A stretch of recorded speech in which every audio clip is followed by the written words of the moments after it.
Stay the fuck out of nigga lane. Hey, don't swear, hey, don't swear. Bush lane. All right. Here we go. No games, just business podcast, episode 29. Fellas, we are almost there to the 30 for Curry, episode 30, but not yet because we on episode 29. 29. I'm Darius. I'm here with my cousin Jimmie. What's up, cuz? How you feeling? How you living? Feeling real good, man. Living real good, man. Just had a gender reveal yesterday, and Oh, snap. boy, all I can do is smile, smile, smile. Got a That's what baby, we love to hear. Bless. got a baby boy on the way. It's a holiday. Woo! Funny, all I can do Nice. is smile. What about you, Don? What's good? What's good? Don, what's good, man? I don't have no amazing news like that, but I watched my Miami Heat lose again last night. Then I got aggravated in the group chat. Somebody decided to send me some Patrick Beverly stuff. Then another one decided to send me Carmelo stuff. And I'm just like, what I did to these folks today? I ain't did nothing. I was just chilling. Matter of fact, I ain't bothering nobody in a minute in that group chat. But it's all good. You were bothering Patrick Beverly. He had dropped 14 straight on y'all. 14 straight. Lord. Ooh. Hey, I was watching it live and I clicked off. I went to the Kings in Wizards game. I said, I'm not watching this mess no more. Down by almost Patrick 20, we're Beverly down by like to 25 disrespect at the you. half. You said about him. You said he was just out there running around, so he had to give you some He buckets is. real quick. He said, "This for He you, is. Don. Don, this for you." He Patrick- even went inside and said, Beverly too is small. The smallest dude on the court talking about too small on them. Wow. Patrick Beverly is ass, but it's all good though. The disrespect. Ass is Is it crazy. disrespect? Is it really disrespect? Is Eli Apple ass? Eli Apple, because of the defense the scheme that he plays. Oh, Is he nah. or is he not? hide. Is can he hide or is he Eli not? Apple. Nah, look at the stats. He's an ass. He's an average quarterback. Cornerback. Why is Patrick Beverly on every team that's trying to win a championship? Why do they Bro, try it don't out do with that, Jimmy. Patrick Beverly? Don't do that, Jimmy. Every Don't do contender that, wants Jimmy. Patrick. They want him. Who Yo, wants him? it's with Patrick is if he's on the other team, you don't like him. But if he's on your team, oh, you're all for Patrick. No, I wouldn't it's want him the even if he opposite. was on my team. What? The energy, Yo, you the acting like effort. Patrick Beverly. You acting like this man just affects winning so much. He's one of the top talkers of all time. Let's Oh not get my it twisted. God. He's one Oh of my the God. best All at time. that. All Yes. time. Come on. Yo, You Jimmy. talking about- Who's tried Dame? Dame time. He put the clock in it. Come on. He put the clock in the pocket, man. He put the You clock put the clock in the pocket? Bro. That's Yes. crazy. Yo. Bro, Wow. I can name 5 off top of my head that he ain't touching, and they was actually elite and could back it up. Yeah, This Gary man don't be Payton. backing nothing the up. five. Yeah, who? MJ, Bird, Kobe, Paul Pierce, Reggie Miller. Mhm. Do I need to keep on? KG. I mean, I'll go Tim Duncan because he hit you with the KG subtle was shit. different. Yeah, KG. I mean, KG was different. I'm just trying. But those are all Shaq superstars. a little. Name a That's role what I'm player. saying. Name role players. Role players don't be talking like that because they Exactly. ain't like And Patrick's up there. And he's a role player. Come on. that. Draymond. How about then? Draymond then. Yeah, and he's a glorified role player. Glorified. One of all time. Who else is it? Manu, I can't but think he of no don't other talk. role. Come on. Rondo Jason did talk at one point. And these are dudes who are way better than Patrick Beverly. I'm talking about true role players. Exactly. You're making my point. You should be good talking. Well, a lot of these dudes don't have the skill set of the dudes you're talking about. A lot of role players don't. Patrick Beverly's skill set is his mouth, his energy, his effort, his intangibles, his defensive principles, his IQ, being able to hold anybody accountable. Stop it. Respect Patrick. Come on. And his my journey God. to the NBA has been, a lot different from all those guys as well. Undrafted, I think he started off playing overseas. You know what's gonna stop? You know what's gonna stop? Y'all two agreeing on average to bum ass players. Jesus. We is not doing this today. average to go. I didn't say any. Yes. I didn't You up glorify over there. Patrick. You up I over just there. said I mean, look at his journey. Like, No, bro, seriously. just say he's ass or he Seriously, isn't. though. Jesus. No, Every week we do this. Y'all your come journey with some matters. bum Where you ass come player. from, Y'all how come you with get there some bum ass matters. player. Crazy. Yo, y'all two come with some bum ass player, and then y'all defend them, and then I'm the one looking crazy because I'm not rolling with it. Nah, Do you not stop remember Road to doing that. Glory on NCAA? Road to Oh Glory. gosh. It matters, okay? Yo, What school did you you come ain't from? you called Baker trash too, but you ain't say nothing about his Borderline. road He's to glory. borderline trash. Exactly. So is Patrick Beverly. Mm-mm. But If let's get everyone it played like started, Patrick, fellas. if only Let's everyone- get it started. Don, what we got? I want everybody to like, subscribe, comment, share it, send it to whoever. Get this podcast out there. I mean, we had somebody the other day say he was going to check it out after a bad start. Then we chopped it up, and then bro changed his tune. It was like, you know what? I fucked with y'all. So we'll see how that goes. Oh, I know what it is. He a Bengals fan. That's Uh-uh. I Definitely found not. out right there. He a Bengals fan. Definitely not. I'm talking Yo. about what I sent y'all in the group chat the other Nah. day. We definitely 100% appreciate that. Appreciate doubt. y'all all the time for tuning in. We much love, much love. Jimmie, what we got on the agenda today? Man, we got a little bit of everything. We appreciate truly the fan love. It's a different interaction. Honest T yesterday said she wanted to drop something in the comment, but she was a little hesitant. Now let it say it with your chest, Auntie. Stay 10 toes down. We love all perspectives. All perspectives. Okay? Yes. Now we're gonna start with number one: winners and losers of the NFL free agency. That's gonna be a beautiful topic for most teams, but not for my New England Patriots. Yeah, I'm very pissed off actually. So I'm gonna Y'all get into not a that real winner? quickly. We'll speak on it. We'll speak on it. And if this is Yeah. winning, you know what? I'm so No, it's bingo. I That's bingo don't talk. got y'all. I don't got We y'all can't as a answer. winner. I don't got y'all as a winner. I just didn't have y'all as a loser either because y'all did stuff that was, We gonna see They about it. signed, But I'm just saying, I'm Juju. pissed off. Juju on that beat. Come on now. Anywho, from there we will segue into Rodgers. And Rodgers, this guy here is trying to control every narrative in the book. In this era, it's easy to do so. We're talking about Rodgers to the Jets. He says he wants to go there. We'll have our reaction to that, and then we'll talk about who has the leverage, the Packers or the Jets, because this could be a long waiting game. And from there, we will go into F them picks or build from the ground up. Which one is more important? This is a juicy debate. Both have worked in the past. Let's see which one is bound to be the strategy to move forward for these teams in this era. And from there, we will go to the NBA, segue into some, Euros and backs, step backs and back springs and such. We'll go into the playoff matchups. We spoke on them a little bit, our dream matchup a little further back, but we're going to talk about playoff matchups and also what is the scariest of them. What is the dream? I don't know. What is it? A nightmare? I don't really have much of those, but yeah. yeah, the NBA playoff nightmare. That's going to be a juicy one. It's not just about the playoff matchup; it's about certain players, and we'll narrow it down some. And from there, we will close it out with the juicy topic: the 32 teams in 10 weeks, 3 per week. We're going Browns. We're going Titans. We're going Saints. Let's get it. All right. NFL free agent winners and losers. You already know I got to start off with a winner.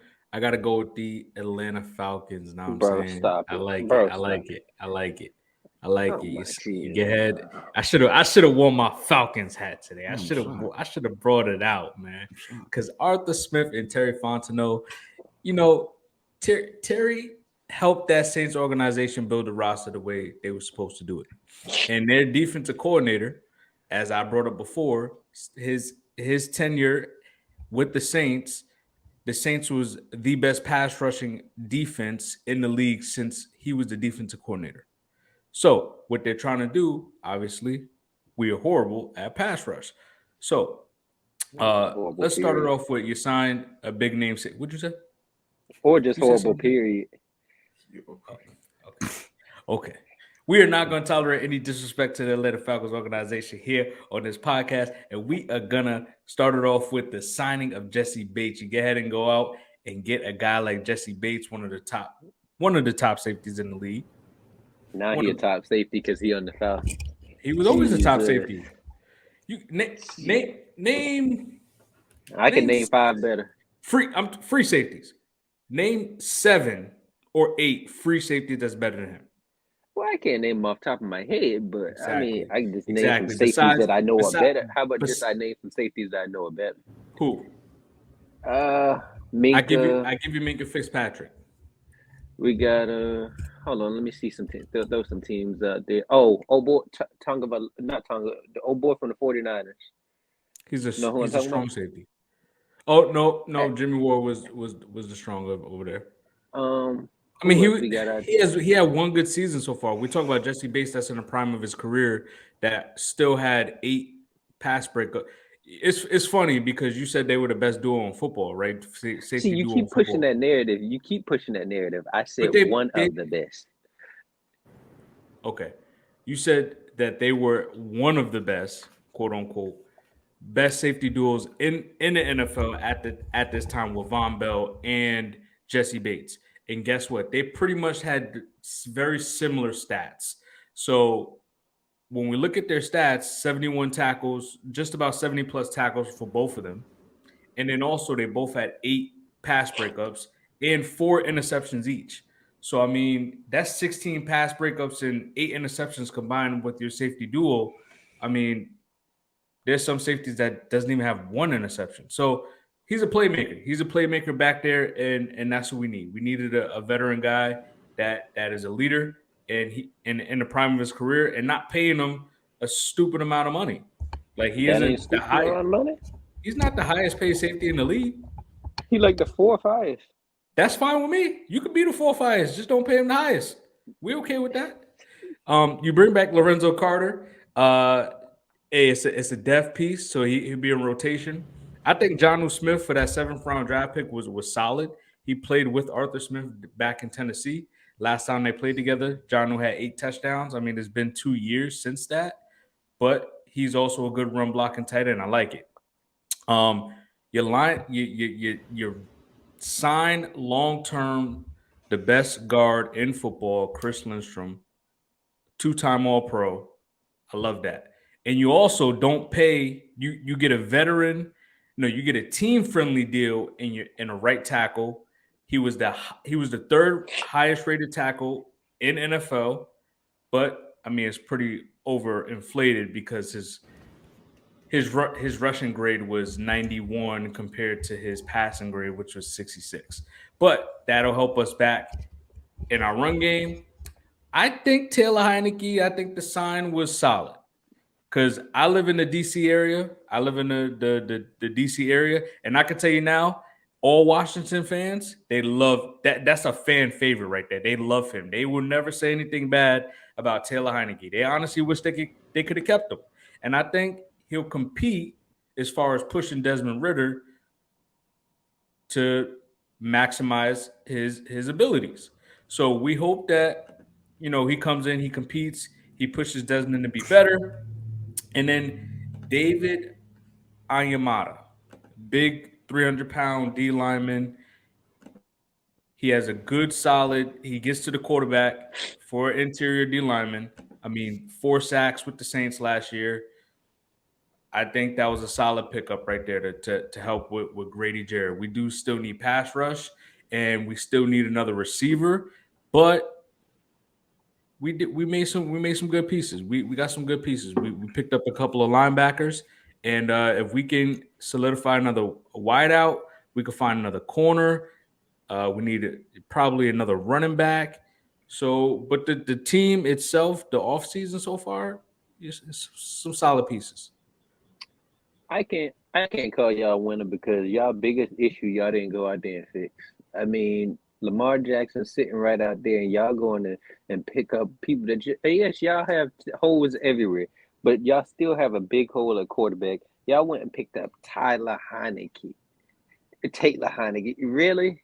What is he gonna do? Like that ain't moving the needle for me. I'm sorry.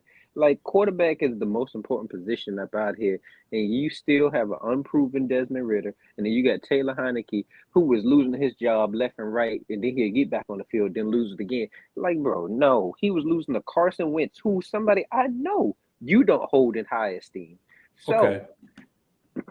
Let me ask you a question. Was it him or was it Ron Rivera? Did Ron Rivera just not like him? Or I mean, they brought in Carson Wentz, and we see that I mean, you like to call Because a lot of players obviously he trash. wasn't like I'm that. not a big fan of the word trash, but Carson Wentz has shown he's not a good starting quarterback. Well, obviously because he was neither one of them was like that. He had No that one one little no one success. said He had Taylor that one Heineke little is a success. game changer. So that's my issue with y'all. He's no game changer. He's not moving the needle for y'all to push above these. I like honestly, I don't know where y'all rank in the NFC South right now. Like I would still say y'all above the Bucks because Baker's is ass. But otherwise, other than that, those other two teams like Carolina might go out and get Stroud or Young. I'm not gonna put y'all over them. I'm definitely not putting y'all over the Saints right now because I would tell you this. I would put y'all above all these teams if y'all went and got a proven quarterback who you know is going and you can depend on. Taylor Heineke, he show up one week, disappear. Desmond Ritter hasn't even thrown 1,000 yards in his career. Brother, Like he only I can't played I four can't go games. off of this. How you gonna throw 1,000 yards in four games? Like, what are you talking about? Justin Herbert would have. Come on, man. He's a third round draft pick. We talking about Russell Wilson, the third round draft pick. Dak Prescott, third round draft pick. You know, these are you need time. So just give him the keys. Give him the keys to the kingdom. Let's see what he can do. And you know what?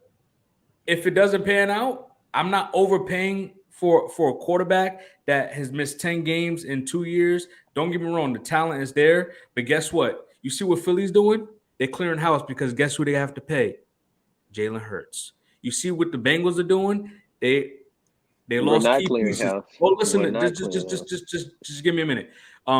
You guys are losing pieces on defense. You guys couldn't even keep one of your safeties, the best safety We duo in could have, football. but we could Okay. have. Okay, Bro, because if guess you what? literally think about it, Guess whose deals I'll are get to coming them. up? Guess whose deals are coming up? Joe Burrow and T. Higgins.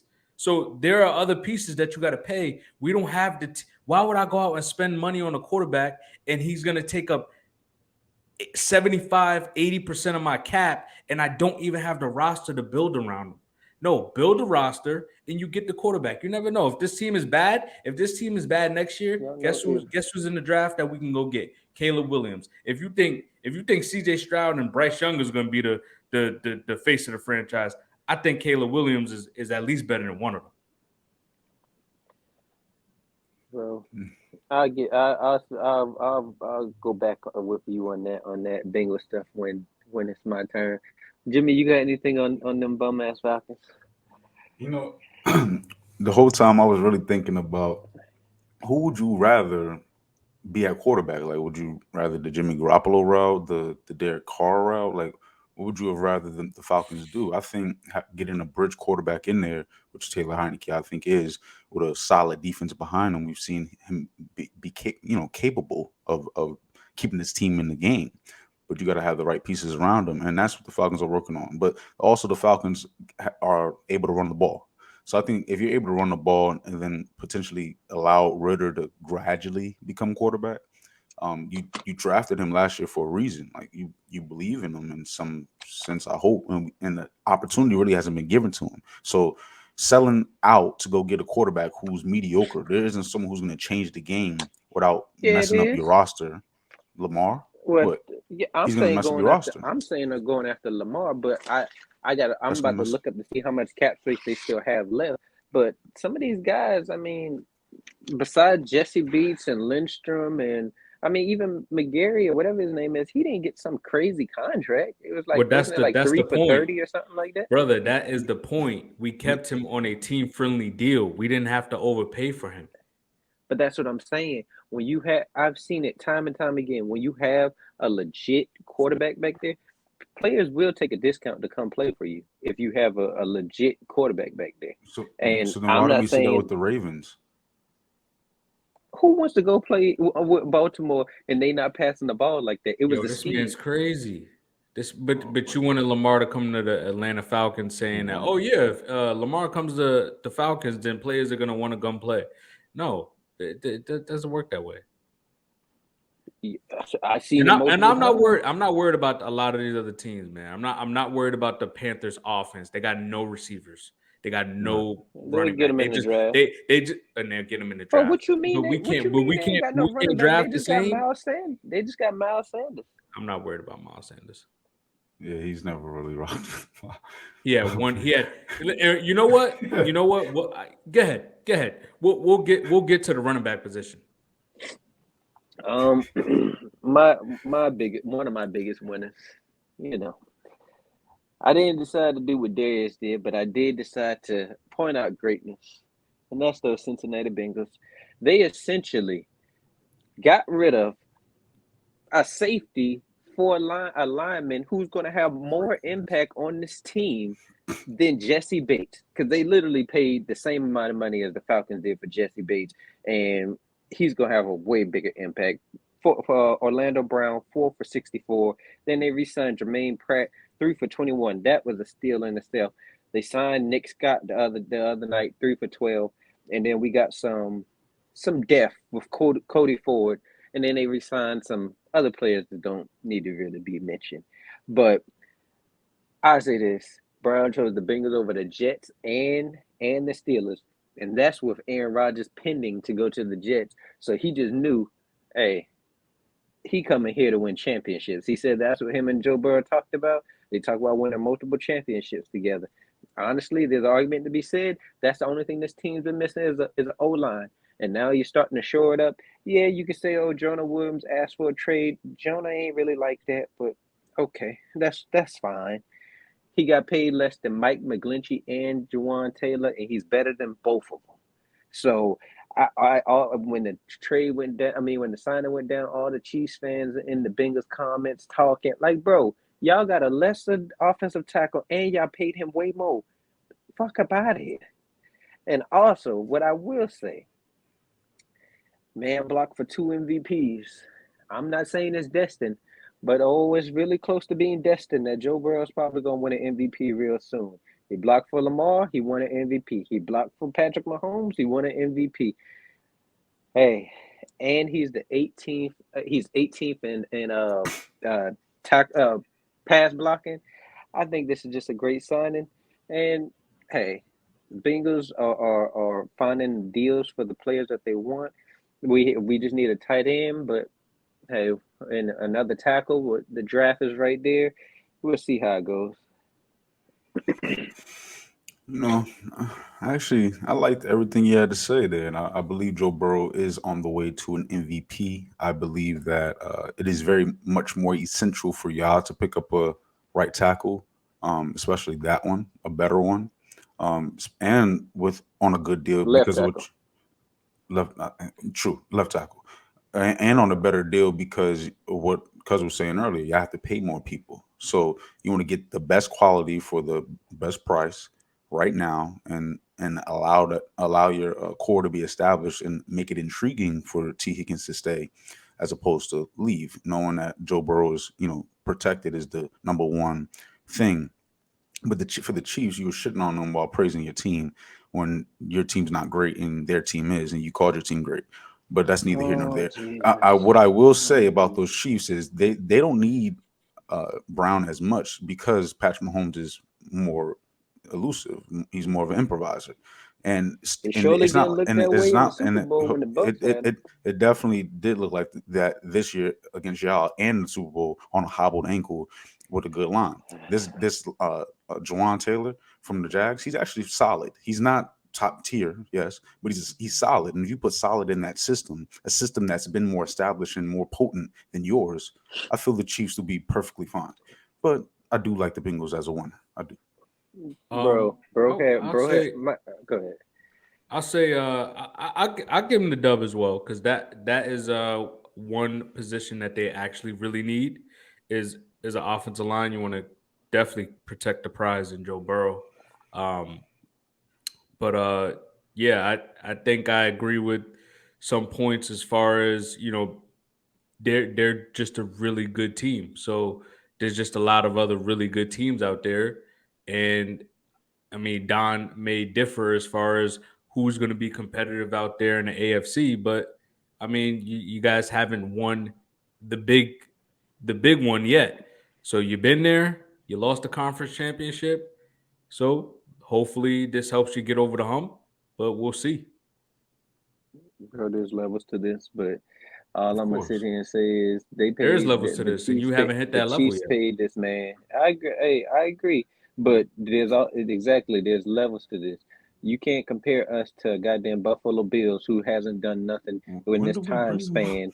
No, I'm saying you're saying other teams out there. The Buffalo Bills are the closest team left that has done something consistently, like the Bengals and the Chiefs. So there's levels. There's the Chiefs, then there's the Bengals, and then there's however else you want to put everybody else. Like let's stop acting like the Bengals are on the same level as the rest of them because Jimmy's favorite line is a level of consistency, but he picks and chooses when he uses a level of consistency. No. So how do you define consistency? Because all right, the Ravens, like if you look at their consistency as a franchise, like they've been way more consistent than y'all. But if you narrow it down In the to the regular last two, Even the season. but if you Steelers. even In come the on, regular season. even we're talking about from the top to the bottom. We're talking about coaching But staff. We're y'all talking going about off of personnel. all-time history. No, I'm But going you off go for the for 2 last years. decade. No, I'm going. What have they done the last decade? Had been more relevant than y'all the last decade. Mike I don't Tomlin has believe that. never had a losing season in his What? coaching career. Top Okay, 5 coach that's all fine. almost every That's year. all fine. What year that was? Was that 15 when the Ravens got to the Super Bowl? Was that 15 versus the 49ers? 14, 15. I know. No, 14 was us. I don't know. It was in there. You know what? It was a while It might have ago. been like 20. It might have been 2011. like 2013. 2013. So it was a while ago. Steelers. When that was 2010, ain't it? When they played the Packers or the Cardinals? Which one was last? I think the Cardinals was last. So Bro, that was but you're 2010 or acting like something like your that. team is some prestigious program. Y'all just was relevant, Bro, became I'm acting relevant with the like, last 2 But years. I'm COVID. you know what was different as but I'm well? acting. They won those games. They won those Super Bowls. Y'all went to a Super Bowl and didn't win, and then y'all went to the conference championships and didn't win, Yes. and Okay, you but still the thing, haven't even but hit my issue, that but tier yet. my issue with the stuff that y'all bring up these teams, but then this is the same argument me and Jimmy have. What have you done for me now? Don't tell me about what they did with this man. Ben Roethlisberger isn't there anymore. Uh, Joe Flacco isn't there And they're anymore. still relevant. Their quarterback now is Lamar Jackson, who Jimmy notoriously shits on and say he's 1-3 in the playoffs. Their quarterback now is Kenny Pickett. Top 10. He has not made made the playoffs. So I don't care about Mike Tomlin hasn't had a losing record. That's all fine and dandy. That's cool. I agree. They can He's a go in the great coach. draft. But huh? They can go draft players. So can everybody else. But no, You just said that. No, because you're just on No, the I'm saying money. what I'm No, saying. hold on, hold on. What are you saying by they can go in the draft? His point is certain franchises have shown through history further than 10 years that they can establish talent, develop talent, and produce something productive on the field with the top dog or without the top dog. With or without top dogs, y'all are still waiting to show you can do the same. You have a top dog there. You're leaning on that. They don't need top dogs in order to keep the train going. That's the Bro, point. they've always Y'all are not there. had a top defenses whenever they've won. And right now, The I'm top not dog worried is Mike about Tomlin. No, but I'm saying they've always had a top defense whenever they've won a Super Bowl. My issue is Don, when you talk, I get it. The Bengals are a very good roster, but you put them on a pedestal as far as a great roster. They're not there yet. They could get there. That's not true because I said the Chiefs. I'm not even. I said Chiefs, then Bengals. But you I didn't even said put them on the Bengals level great. with But that's the just Chiefs. going. You're going off. But then you're saying everyone else really doesn't matter or really isn't Because competitive. they haven't shown any. They haven't shown. What do you mean? anything. The Bills. At least, the Bills. what have they done? At least we made it to a Super. No, like I get it, we didn't win, but y'all acting like getting to a Super Bowl is an accomplishment in itself. The last You 4 acting like years. When the Bengals made it to the Super Bowl, you could compare it to like it's not 100%, but like you can kind of compare it to like that Giants Super Bowl run because no one thought the Bengals was gonna go to the. That's no true. one thought the okay, and then Bengals they was came gonna back. go They to the came Super back Bowl. the next year. They came back the next year and almost made it right back again. Exactly, So but I said the same thing about the eliminates Bills. that. I said, hey, they were one play, they were 16 seconds away from a great Tyreek Hill touchdown, and to not make the Super Bowl. You're like, well, we can't do what ifs. We can't do what ifs. What if the Bengals made it back to the Super Bowl? They didn't. They lost in the conference championship. But They I'm made not. it to Super I'm Bowl. not doing that. But you're saying that there's no one else that can even compete with the Chiefs and the Bills in the AFC. You're acting like y'all Bro, the Saints. When the Saints continue to hit the roadblock with the NFL and the refs over and over again, but they already had won a championship. We can say that team is great and been stopped from reaching greatness because we've seen it before. Y'all have been stopped from reaching greatness mostly because of y'all, not the refs. Besides that, in the Super Bowl, besides in the Super Bowl, it hasn't really been the refs in my estimation. And then the Bills are very it's very similar. It's down to the wire. It's not like y'all dominating anybody. In the first year, like Cuz says, Bro, it was an anomaly. The shit out the Bills in the playoffs. Like, we dominated them. Yes, y'all. If y'all want to go back, I'm just to say, debating. they Y'all are not lost great. to Y'all are not a great team. That's all I'm saying. You're a very good roster. And when I look at competitive teams in the AFC, there are a few other teams in the AFC that. Who are you taking over the Bengals besides the Chiefs? But it doesn't matter. Like the Bengals isn't going to be my AFC. Super Bowl favorite every single year. Like, they ain't never going to be your Super Bowl favorite because you're right. You know what? You're right. You're right about that. Shoot, like I'm not oblivious to who I'm talking to. All I'm sitting here saying is, if we're going off of just your favorite line, a level of consistency, the Bengals over since Joe Burrow has been healthy. That's all you care about is when you have one of those quarterbacks that can win it. Because nowadays you need a quarterback that can help you win a Super Bowl. So if I'm just going off of all the elite quarterbacks that's in the AFC, Joe Burrow is the only one besides Patrick Mahomes that have proven that he can get to the big game, and he's gotten back there 2 times in a row when he's been healthy. I get it. Y'all want to say it's only 2 years. Well, that should be even more praise for him because Josh Allen has had longer time and has not done that shit. Lamar Jackson has not done that shit. We're not saying that Sean Watson has not. Bro, but okay. I just said the Bengals So that's what I'm asking. So are we haggling over me saying that the Bengals are great? That's all I was talking about. Yeah.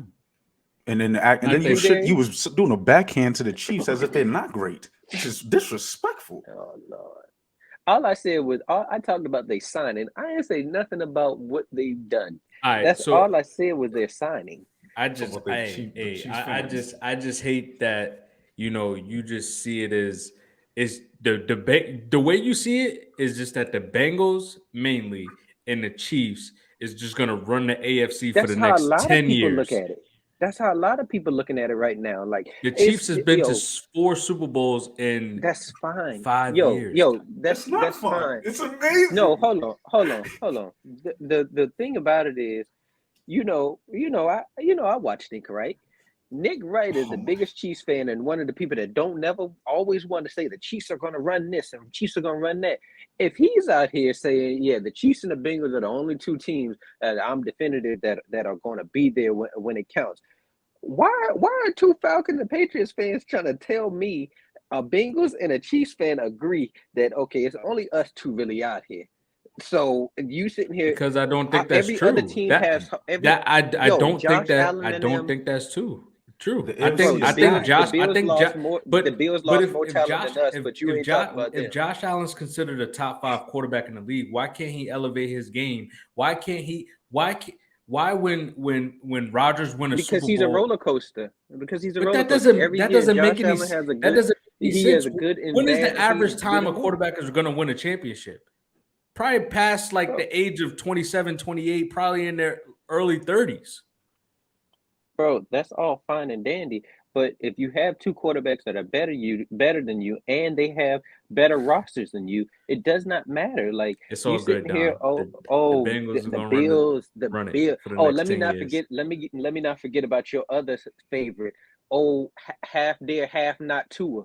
Like, bro, stop banking on average. That's the problem. But you act like average has never won. There are role players who win. They're not winning. Joe Flacco didn't win. Joe Flacco didn't help that team. They're not winning no more. Purdy just made it as a game manager more so. Like it's impossible. Let me ask you this question. Joe Flacco didn't take didn't have one of the greatest playoff runs with the Ravens? Bro, I have nothing to say for the Joe Flacco because that's a different time. Okay. But the thing It's about it different. is, the thing That's what I'm about saying. it He is, only. yes, That's my point right there. He only nowadays goes you on need 2 an elite years, quarterback. and he doesn't Nowadays, you even need look an at. elite quarterback. They Bro, were trash for the 4 years before they got Joe Burrow. Prime example. The Chiefs. Everybody counted them out. Said the Eagles was going to win. Why did they win? Because they have a quarterback that's like that. Don't tell me about no Joe Flacco because if the Chiefs now he's just poo-poo. Jalen Hurts if is the saying Chiefs had, he's been praising Jalen Hurts all year. He was mad at me. Is Jalen He was mad at me. Jalen Hurts, Patrick Mahomes. Yo, on Good Morning, Is Jalen Hurts, Patrick Mahomes. On Good Morning what is it? Good Morning Football, or is that what it is? Yeah. They didn't even have Jalen Hurts as a top 5 quarterback. All 4 of them. Guess who they did have? Duval, that man Trevor Lawrence in there, which I put him in there before, and you poo-poo me. But now you're saying that the reason why the Chiefs won is because they had a quarterback. Come on, Patrick Mahomes was all-time great quarterback. Nowadays, there's not going to be no bum to average winning the Super Bowl, bro. That's not going to happen. Bro, the greatest of all time lost twice to the bum or average quarterback. 3 times to a bum or average quarterback. Stop it. Nick Foles and Eli Manning. Patrick Mahomes is chasing the GOAT that was. Hold on. Because I'm let me spit. Patrick Mahomes is chasing the guy that has lost to average or game managing quarterbacks. That can happen again to Patrick Mahomes. Y'all arguing about nothing that I'm saying. All I'm sitting here saying is that's not going to happen anymore because one, there's too many elite quarterbacks that you have to get through. Hey, I'm not the only one that feels this way. There's mad elite quarterbacks in NFL history. Listen, I don't care what no one else thinks or feels. I don't care about that. I don't care about that history no more. But you basically said. Let me ask you this: Can Kirk Cousins win the Super Bowl? He's not. No. First off, Jimmy G, can he win the Super Bowl? I think Jimmy G could be on the Super Bowl roster. With the Raiders. Yes, with the Raiders. He can win the Super Bowl with the Raiders. I don't think so. Like, come on. It's about your situation, which is what we talked about. Bum-ass quarterbacks. Let's stop acting like these bum-ass quarterbacks, or these mid-quarterbacks. I don't want to call them bums. But these middle-tier quarterbacks are just going to win a Super Bowl now because there's too many elite quarterbacks that you have to go through. It's not just about the quarterback position. Football is not just about the quarterback position. If you have a tandem like the Eagles or the 49ers who are the Eagles great. had the Hold on. There's you got D-line, O-line, the trenches. That has nothing to do with the quarterback. It helps the quarterback. The trenches is where things are built, established, and continued. Look at the Eagles. The same trenches that was established when Nick Foles made it a mid-level quarterback at the time, maybe below, is the same trenches that help an elite quarterback get there. And they won with a lesser quarterback. Why didn't they win? Because they couldn't even get to the. They had the best defense in football and couldn't even get to Tom Brady and lost to Patrick Mahomes. They were the only team behind the one of the best defensive of all time as far as the Chicago Bears, and they didn't even touch Mahomes once. Brady had my problem. Brady had 505. Brady had 505, and they still won. What they had to do. You can't poo-poo their O-line. They had one of the best O-line. Nobody's poo-pooing the O-line. All I'm sitting here saying is he went against an elite defense, and the reason why they won is because Mahomes showed that he's like that. I can't believe y'all got me out here praising Patrick Mahomes. Bro, no, but the thing about it is Mahomes is like that, but when you have a roster construction around him, when you have an O-line that good, I mean, their O-line was even that good this year. There's stats to even prove that the Chiefs O-line great quarterbacks can't lose to mediocre quarterbacks. I don't even think Creed Humphrey gave up a sack this whole year. I understand you want to defend Brady I don't think bum-ass quarterbacks. But all I'm sitting here saying, I don't care about none of these. I don't care about that, to be honest with you. All I'm sitting here, I've said what I wanted to say. We've been too much time on this nonsense here. Jimmie, who do you have as a winner? I just told you there's multiple dudes on both ends of the spectrum that have won Super Bowls. Great guys and trash in your eyes. Trash. Can I answer the question? It was no question. Yeah, bro. All right. See, you say something that we can't respond. Like you're debating yourself, then, because every time it's time to respond to something, you want to talk. But that's not even I got a perspective. He got a perspective. You got a perspective. We can't spit it if you're always spitting your perspective.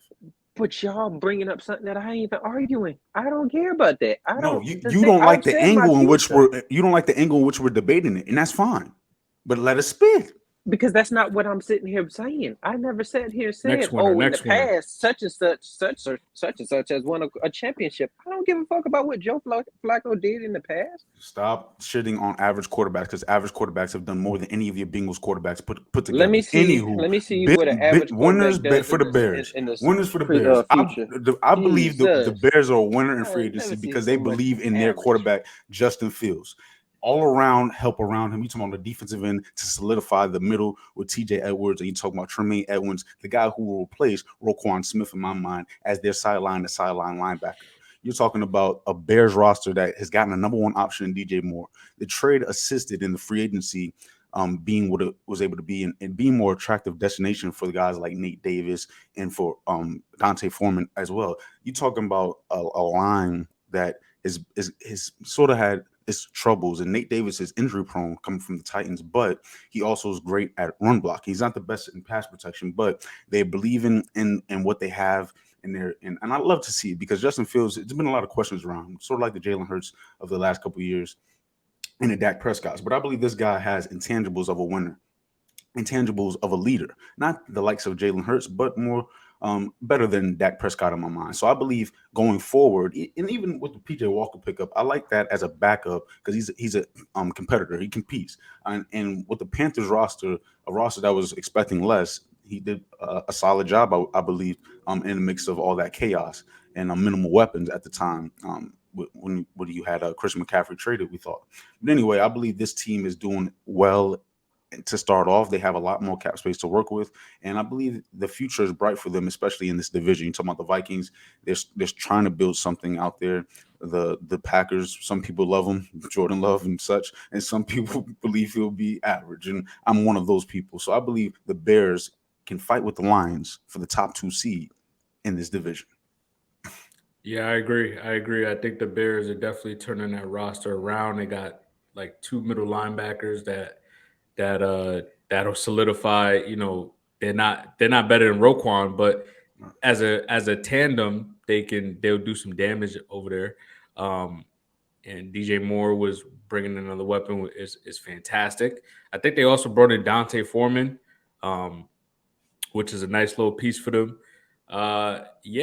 Yeah, I could see this team turning it around and being competitive over there because I think the Vikings window is shutting very fast.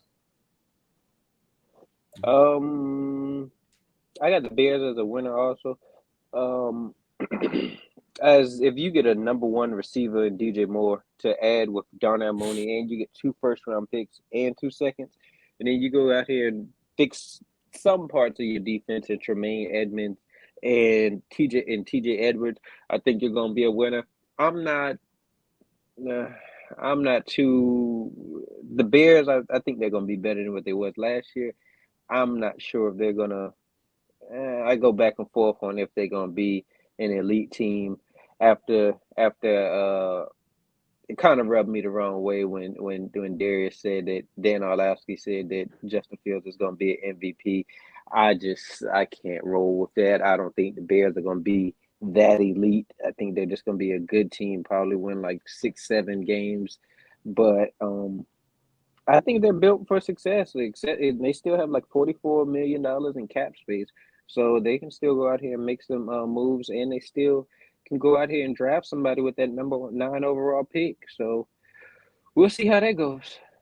Yeah, yeah. Another winner for me is I think the Denver Broncos. They got a dub so far in free agency. I mean, yeah, you overpay for a couple of O linemen, but that's So what you how is that? needed. But you needed O linemen, so you go out and you get the best free agent guard and you get the best free agent right tackle. I mean, I don't see how that's an L. Maybe you had to spend a little bit to do that, but guess what Sean Payton did? In his past time when he first came to the Saints had one of the worst offensive line in football. He went out and brought in offensive line. So he realized that obviously this team needed that, and he's doing the same thing. I think the Samaje Perine signing was a solid piece.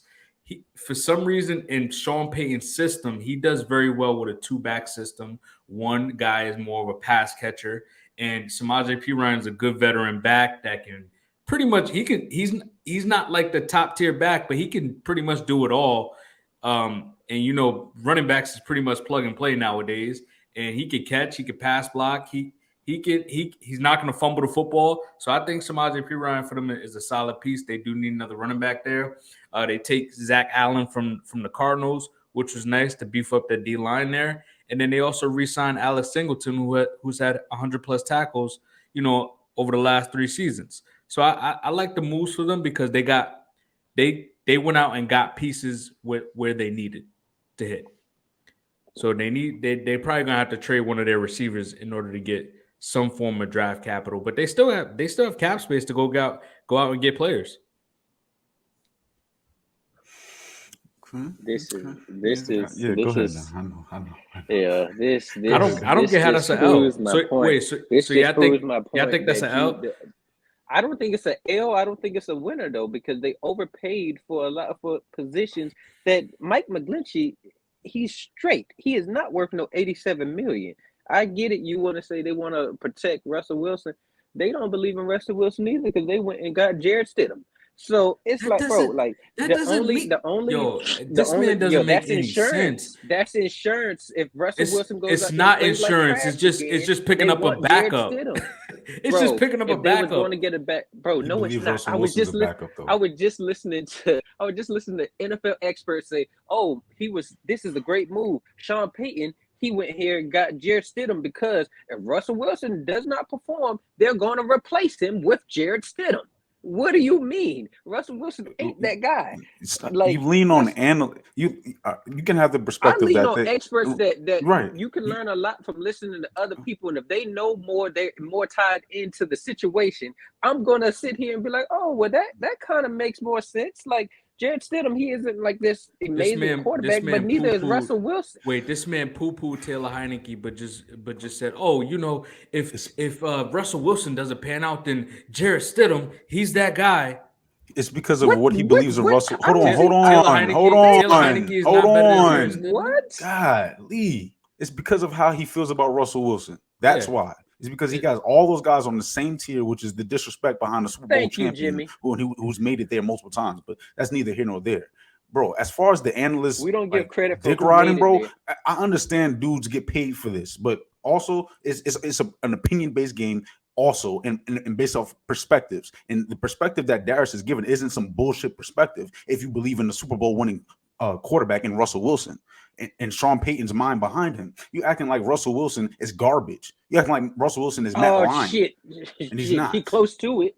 Like stop, one bad we not about to sit here and start doing the same arguments that we always have. Let's get to the y'all have y'all perspective on Russell Wilson. I have mine. I don't have the Denver Broncos as a winner. I think they just had the only real signing I like is a Zach Allen one. I think that's an underrated pickup. But the rest of these, I mean, Ben Powers, he's good. I give him that too. But the rest of these, Mike McGlinchey, Perine comes back to the Bengals a few weeks ago. Just saying. I didn't say anything about Perine. What are you saying? Just saying. Like, but it's all good, bro. Like, what's the losses, man? I'm always trying to make up a narrative that I'm not making up a narrative. We got to run back the tape on down, man. What did I say about Perine?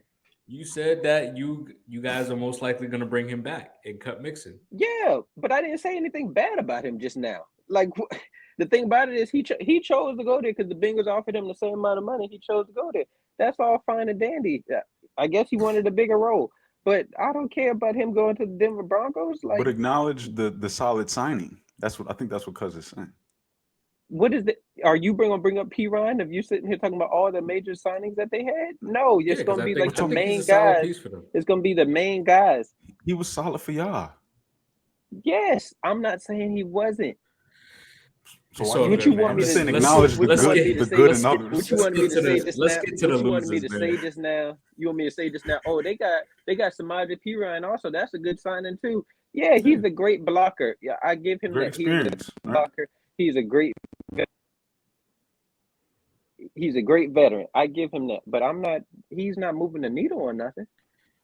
All right. So losers. My first loser is going to be the total running back position. Because as we have seen, running backs are replaceable. I'm going to keep saying it. Unfortunately, I thought, listen, I like Zeke. I have no problem with Zeke. I would love to have Zeke on my podcast. Come on down to the No Game Just Business podcast, Zeke. We would love to have you. But he unfortunately he ruined the running back market. It's a fact. Because statistically he's declined every single season. And honestly, I don't think there's many running backs that's going to get $16 million anymore. That's not going to happen. Only running back that probably gets 16 mil is Nick Chubb. Other than that, these other guys, I mean, Zeke cut, Eckler. The Chargers don't want to pay him, so he's looking for a new home. Supposedly, Derrick Henry and Dalvin Cook is on, the trade block. So, I mean, Kareem Hunt still not signed. Devin Singletary still not signed. Damian Harris, who has rushed for damn near almost 1,000 yards at one point in his career. Last year, he battled injuries all year, but he was a solid. I think he's a solid back. And guess what?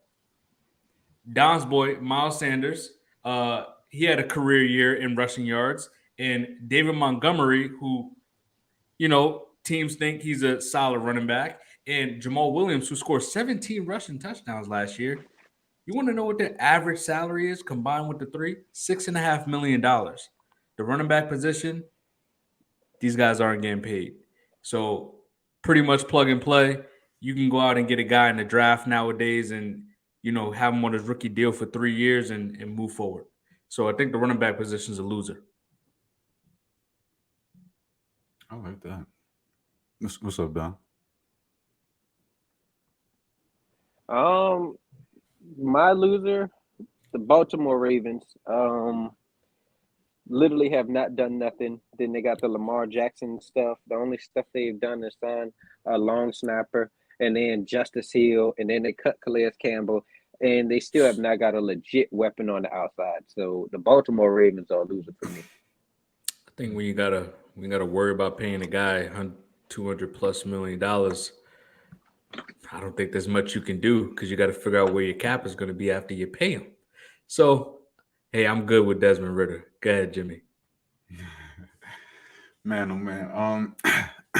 New England Patriots, please stand up. Please stand up because I'm very pissed off Bill Belichick specifically. I need your coaching abilities and your GM abilities to be on the same level. And I know that's asking a lot for a GM to reach the level of your greatness at the coaching position. But I feel like you're being exposed. You've been exposed for a while, or you've been covered up with Brady or greatness around you. There's not that much greatness in the building right now. And we're looking to you to do something, and this is what you've done. You're talking about James Robinson to go with the 1-2 punch of Stevenson. You're talking about Mike Gesicki. I had him as a fantasy owner last year. I wouldn't advise it. From there you go Juju Smith-Schuster, Mr. TikTok, Mr. Juju on that beat. I just don't believe that the Patriot way can align Juju in the ways that he needs to be aligned. I think a championship needs to be on his mind. And in New England right now, championships are not on our mind. We're talking about Mac Jones and allowing him to just take another step. I think it was a nice signing with Bill O'Brien. I think that's nice. I think it's better than last year. I think it's a growth. I'm trying to be positive here, optimistic. But with these weapons here and the lack of intrigue there is in New England, I just don't believe we'll be able to make a big splash. And I don't think we want to make a big splash. I think Bill Belichick is very stubborn. And I believe this draft, we're going to see him do the same thing again. And he's going to go to the trenches. The trenches is beautiful to build if you have the skill players to allow the trenches to work for you. But we need the skill players. We have enough coaching to where our trenches I can trust. We can develop talent. But it's hard to develop playmakers on the perimeter. And I believe we need to have the right mind, select the correct skill player, and plug and play. I like we had a third string corner, nickel corner / receiver / special teams guy. I believe Marcus Jones. Beautiful pickup last year. Beautiful pickup. And I love how they were using them on both sides of the ball. And I think it can definitely work on that end, on the back end, but on that offense. When it comes to selecting talent, Bill Belichick, I need you to rise. Losers, Patriots. I can't believe I'm saying it. But yeah, losers. Cuz, oh my goodness. I don't see Juju fitting with that team. For the same money, they could have just kept Jacoby Myers. And I think Jacoby Myers is slightly at this point in his career better than Juju.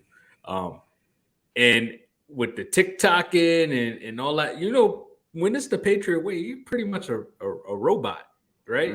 We saw Yeah. Chad Johnson go there. I mean, obviously he was a lot older, but he said he didn't feel like himself, right? So I didn't see why I don't know what they sold him there in New England for Juju to want to go play there, or maybe just the Chiefs didn't want him. Uh, Yeah. I mean, yeah, Mike Gesicki, I guess he's just going to be good for your run blocking because, I mean, you give up Jonnu Smith who you didn't use and you overpaid, and just to bring in Mike Gesicki doesn't make any sense. And then who was the third guy? You talking about Robinson? Yeah, the guy that got traded to the Jets and didn't even play. Yeah, but anyway, yeah, go ahead. I think I honestly I ain't think nothing bad about it, to be honest with you. I mean, y'all got Mike Gesicki, and the Bengals was trying to get him. He isn't a great blocker, but I mean, bro's really athletic. He's a great receiving tight end. I mean, it was what since what his name Mike McDaniel's came there. His stats have went down because of the system that he runs, but he's still shoot. He's still like at least a top 10 tight end, I would say, but Nah, I don't know about no, that. I'm saying as far as when he's I really believe it was the system of Mike McDaniel's. Like Mike McDaniel's system really like put the wide receiver and the running back over somebody like him, and for great reason. You got Tyreek Hill and Jalen Waddle out there. But I'm saying, like, before he came there, Mike Gesicki was balling at the tight end position. And I feel like that might have been a loss because he decided to go there instead of coming to like Cincinnati, where it's been shown tight ends over the last 2 years. You come to Cincinnati, you will get paid the following year. But I, you know, I don't know if I don't know what would happen if he goes to New England. I think they might be good though. Who you What? guys are What was the losing? last part? I think They I might.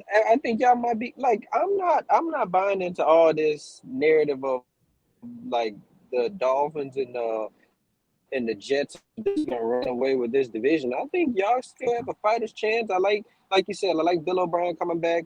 Juju, I'm not the biggest fan of, but hey, it's Juju. Then y'all got two tight ends. What the other one name is Hunter Henry or something like that. Yeah. Like, and Two then big y'all targets have for like Mac some y'all have. Well, which running back y'all still got? Ramondre Stevenson or the other one? Stevenson. Or Yeah, the Damien one who Harris? gave away the game last year. Yeah, him. So Stevenson. I'm just like, yeah, it's not like y'all. I would love to shit on y'all, but it's not like y'all like so a terrible team. Like honestly, I got more confidence in y'all than I got in the Falcons. Well, duh. I'm sorry to say it, because I mean, I'm shit. no, I'm sorry. I disagree with both of y'all. I think the Patriots will be the worst team in that division. I think You think the you think the Jets are going to be good? I think the By a Jets lot. with I think the Jets with Rodgers will be a playoff team. I'm not saying that they're going to be a Super Bowl contender, but that'll elevate them to a playoff roster. The Bills, I think, is still going to win the division, and I think the Dolphins is the one that we have to see what it looks like because it's like F them picks and they're going all in. So who knows? There may be three teams that come out of that division this year, and I don't see the Patriots being one of them. So the Patriots will be the worst team in that division. Yes, No, I'm not 100%. saying that I'm not saying they can make the playoffs, but I'm not saying that they're going to be this sorry team like how So you everybody think is they're going to win already seven anointing. games? It's I can possible. see that. Hey, Okay, it's possible. let me just put this in perspective right here. If the Patriots win 7 games, you think the Dolphins or the Jets is going to be the worst team in that division? It No. doesn't have to. It doesn't have to be the worst team. I mean, I'm sure. Like I think last year, the Patriots, but the Jets won 7 games. They was the worst. They was the worst team in the division. You can win 7 games and still be the worst. I just don't think that the Patriots are that like below the Jets and the Dolphins. Like I get it. They They'll got some high compete. end names. They got some high end names over there, but I need to see it come together. We just seen the same situation with Russell Wilson going to the Broncos. Only thing they needed was a quarterback, and they was banking on Russell Wilson. Aaron Rodgers just coming off a bad season last year, and I'm gonna get to him in the next topic. But I'm not too sold on he's coming back for the right reasons because he still think he got it. But I'm not sold on them. And then the Dolphins, we don't know where if Tua actually gonna be in the game half of the time. So it's like I can bank on. I'm not the biggest Mac Jones fans, but he's there most of the time. And now you got Bill O'Brien coming back and Jimmy's GOAT coach. You got Belichick running the defense. I'm not as low on the Patriots as everybody else. I'm not high, but I'm not low either. I'm in the middle. See, and as a New England fan, we don't sniff that middle. We stay up top. So as a fan, I have to keep the pressure on them by telling them, Here you y'all are go. what? I'm just saying with my chest. And then on the Cowboys Hey, fans, you see, give this is the them reason the why the answer, Cowboys take fans them are so out. trash. It's because they enable trash coaching or trash play or trash CEO or trash GM moves. What I'm doing is shitting on Bill Belichick, the GM, because the coach and the GM is just not on the same level. And in order for this roster, New England, you're trying to lure me in talking about what we got going on, who we playing, but New England, yes, we'll compete, and that's our biggest issue. We need a splash, and sometimes because we don't have that GM mind to draft, that elite talent doesn't just fall in your lap. You have to go search for it because we're always in the middle of the pack. We need that top 10 pick, top 5 pick to get that elite playmaker on the perimeter.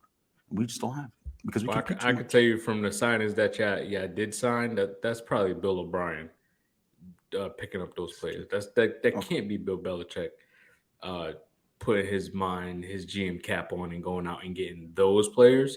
But hey, I mean, I'm different on a lot of other teams than y'all. But whatever. What else you got, Don? Who's a loser? I do say the Patriots will be Uh, last, by the way. my last loser, because hold on. Oh yeah, I said the Ravens already. My last loser, I had the Los Angeles Rams. They had to trade Jalen Ramsey for for a third round pick and Hunter Long, the tight end that nobody knows. And then they really haven't done nothing in free agency. They don't have much cap space. It's turning out F them picks. Ain't really a smart idea now, is it? Yep, that's I guess exactly what it looks we'll, like. yeah, we'll see in a couple segments there, huh? Yeah, I I'm guess we getting will. shit. Why you um, saying something like that? That should tell me you on some nonsense this morning. Nah, come on. Do you know where I come from? We don't do that. We don't Oh do that. man, Lord. I'm Come I'm on. I'm gonna be mad what I gotta say when we get to that topic. But anyway, Commanders is a loss for me. Yeah, you signed Deron Payne, you keep your D line. I mean, me and Don talked about this. They got a really good trio of receivers. I think they have a okay two-back system with Brian Robinson and Antonio Gibson. But come on, you bring in Jacoby Brissett to be the quarterback.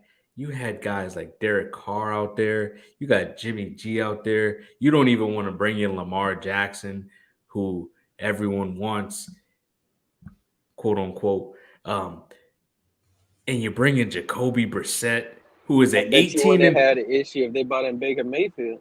hey, you know what? It's funny you say that because Baker's 31 and 30 in his career starts, and he's throwing for over 100 touchdowns and less interceptions than Jacoby Brissett. Wow. Jacoby Brissett is 18 and 30. The Browns. Oh man, he was supposed to keep us in. He was supposed to keep the Browns, roster intact before Deshaun Watson came back. They went 4-7. The Colts believed in Jacoby Brissett. They brought him in to be the starter before they started going down the path of going to get Carson Wentz, Phillip Rivers, and Matt Ryan. Shout out you, Matt Ryan. Hope you have a long life, successful, whatever you do after football, right? 4-11 with the Colts that year. Oh, he had one really good season with the Colts. I forgot. I don't even think they made the playoffs. 7-8. Good job. Good job, Washington. Good job trying to take over this division with Jacoby Brissett. Good luck. Oh yeah, Ron Rivera, he got to go. Yeah, yeah. Never mind. I'll let Jimmy go. No, that's facts. That's facts. No, you got it done. You got it done.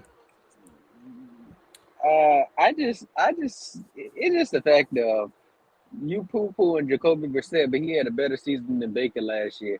He But had a we better ain't gonna season get than back Baker on that. last year. I'm talking about career. Baker was Career-wise, on a better Baker has had a team. better career.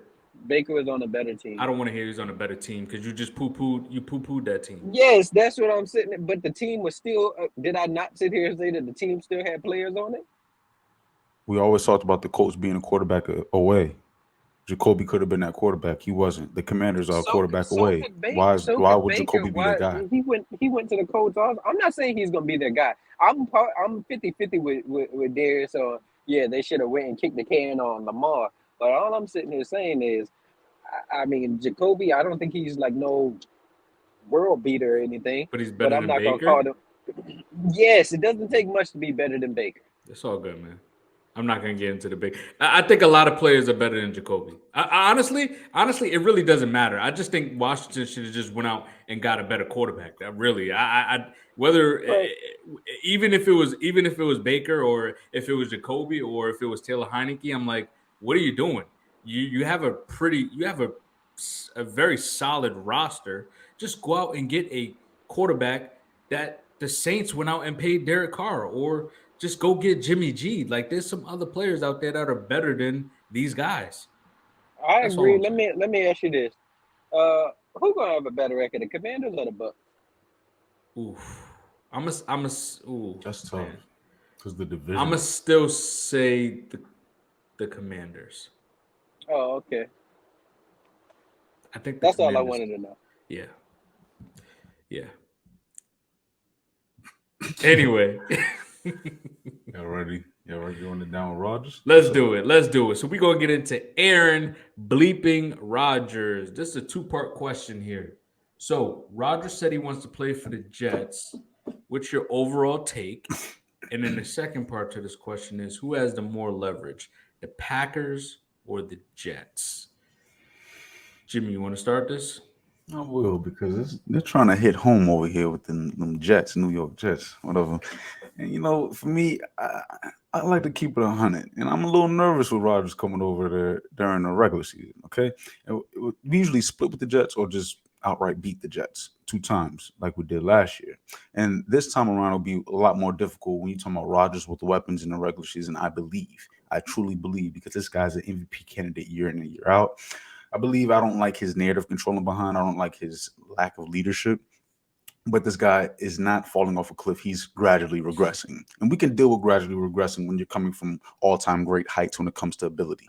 And I believe if you combine this defense of the Jets with the weapons in Rodgers' mind and experience and motivation, I believe this Jets team can do big things. I believe they will end up being second in the division because the Dolphins will suffer from injuries. I believe those speedsters over there are low-key injury prone with the groins and the hamstrings, nagging injuries, about 2 games here, 3 games there. I believe that might happen, and the Dolphins might, fall a little bit lower than what they were last year as far as record. So that will allow the Jets to sneak to number 2, and the Patriots will be number 4. Bills still number 1 in my mind. But as far as who has leverage, I really believe I wish we could plug Rodgers in there because he has the most leverage. He just snatches it in the media with the way he speaks upon the Packers, upon himself, and the players he's played with or played with before. But if we go on Packers Jets, I believe that the Jets really have the leverage here. Yes, the Packers have him. Yes, the Packers can wait, but the Jets know that Rodgers want to go there, and the Packers want something from Rodgers. If not, I think he might just retire and say, forget it. He was 90% retirement, 10% playing when he came out of his little sabbatical or whatever the fuck you can call it. Now, Rodgers here, as far as the narrative controlling angle, persuasive type of guy he is, I don't think it'll work in New York. So if he does go to New York, I don't know if it will be that of what it was with Green Bay because of the media personality that he is in combination of the place that you are in, and that's New York. And New York is different when it comes to what you allow the narrative to be, because they will dissect or change and influence the narrative, ask questions that Rodgers may not be willing to answer in the best way for the team's sake. And at the quarterback position with a young roster, it is essential that your leader is propelling a forward progressing path for this franchise. And I don't believe the Jets are that established to where they'll be able to handle Aaron Rodgers' mind. So with that being said, the Jets will make it to the playoffs, but they won't make it far. I'm nervous, but not that nervous. What you got, Don? You know, me and you talked about this the other day. I feel like this, like I keep saying, this gonna be a Russell Wilson situation. All these Jets fans, all high and mighty. I seen some sit here and say, "Oh, we get Aaron Rodgers. There's an argument to be made. We have the second best quarterback in the AFC." Shut the fuck up, please. Shut the fuck up, bro. Not even top 5. Like, stop it. Like, I'm not here for past accolades. Aaron Rodgers has not shown me nothing in the last season for me to give him that type of praise and sit here and be like, "Oh yeah, he's gonna be better than Josh Allen. He's gonna be better than Joe Burrow." Yeah, I even give y'all man Trevor Lawrence props. Like, come on now, let's stop with this nonsense up out here. Um, as far as the Rodgers stuff, I said this. I feel like it's a mistake. You're trying to give this man all this leverage and control. I don't even say he has the leverage. Just giving him everything that he wants. Getting all his little mid-tier and washed-up friends to come play with him. It's like, bro, what are we doing? Like, literally, what are we doing? Like, Alan Lazard, okay. That's okay. That's still a stretch, but that's okay. But as far as Randall Cobb, really? I guarantee if I look up Randall Cobb stats, we gonna laugh. And then the old ass tight end. It's like, bro, stop. Like, they already have 2 tight ends. They already have Conklin and Uzama. Why are you trying to bring in an old ass tight end? Like, it just doesn't make sense. The Jets are trying to bend over backwards for this man. And if I get it, y'all have not had a good quarterback in a long time. Mark Sanchez was straight some of those years, but y'all haven't had like a upper tier quarterback that everybody looks at and be like, "Oh, they could win the Super Bowl." I'm not there with y'all on if they could win the Super Bowl. I'm not even saying that they're gonna make the playoffs, to be honest with you. But as far as who has the leverage, it's the Packers. It's the Packers. They don't have to trade. There's no rush for them to trade Aaron Rodgers. I mean, they could wait literally until after June 1st and then cut that little cap hit in half. If before June 1st, it'd be $40 million, but after they could do $15 million in 2023, and then the rest of it in 2024. So it's like the Jets are the only one that really needs this thing to be in a rush. Also, I know the Jets fans are going to become impatient sooner or later, and they're going to start like, when are we going to get Rodgers? When are we going to get Rodgers? I think the front office caves in New York, and they end up just saying, "All right, we'll give you that first round pick," because I think that's really what's holding it up. They don't want to give up that first round pick, which is fine and dandy, but hey, y'all trying to get Aaron Rodgers. Give that first round pick up and just go ahead and get it over with, because either way y'all ain't gonna be good. And on top of that, y'all old line is really trash. I hear nobody speak on that when they talk about the Jets, but they just always, "Oh, they're gonna be a Super Bowl contender with Aaron Rodgers." Aaron Rodgers couldn't do nothing last year with I don't know what you call the Packers old line, decent. He couldn't do nothing with that, but yet now we think that he's gonna do something with a bad old line. And then you're going to have to probably give up Corey Davis. So in the trade, so you're going to bring in Lazard. I'd rather have Corey Davis, to be honest with you. But, hey, maybe they might call me a hater because I'm just not that high on him. Yeah, I'm like I'm 50-50 on Don's take. Like, I don't see it as far as the Russell Wilson, as far as it being as bad as the Russell Wilson trade was. Um, but I will say that Rodgers doesn't make this team a Super Bowl contender. I think he makes this team a playoff roster, which they just missed the playoffs by a few games last year. Um, Rodgers in the playoffs is 11-10, and he hasn't been to a Super Bowl in 10 years. Doesn't make any sense. You're coming off your career lows in QBR and passing percentage. I mean, the Jets also don't have the run game that the Packers have as well to lean on.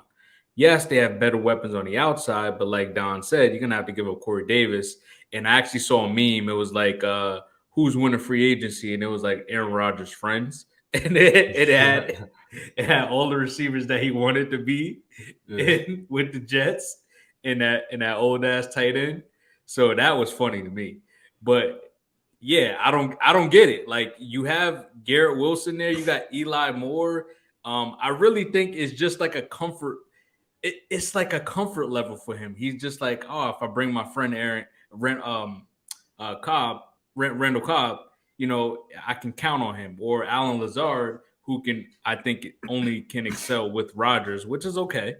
And that's a comfort level for him. So that may be the reason why he wants those guys there. But as far as who has the leverage, the Packers all day have the leverage. I mean, like Don said, they don't have to trade him.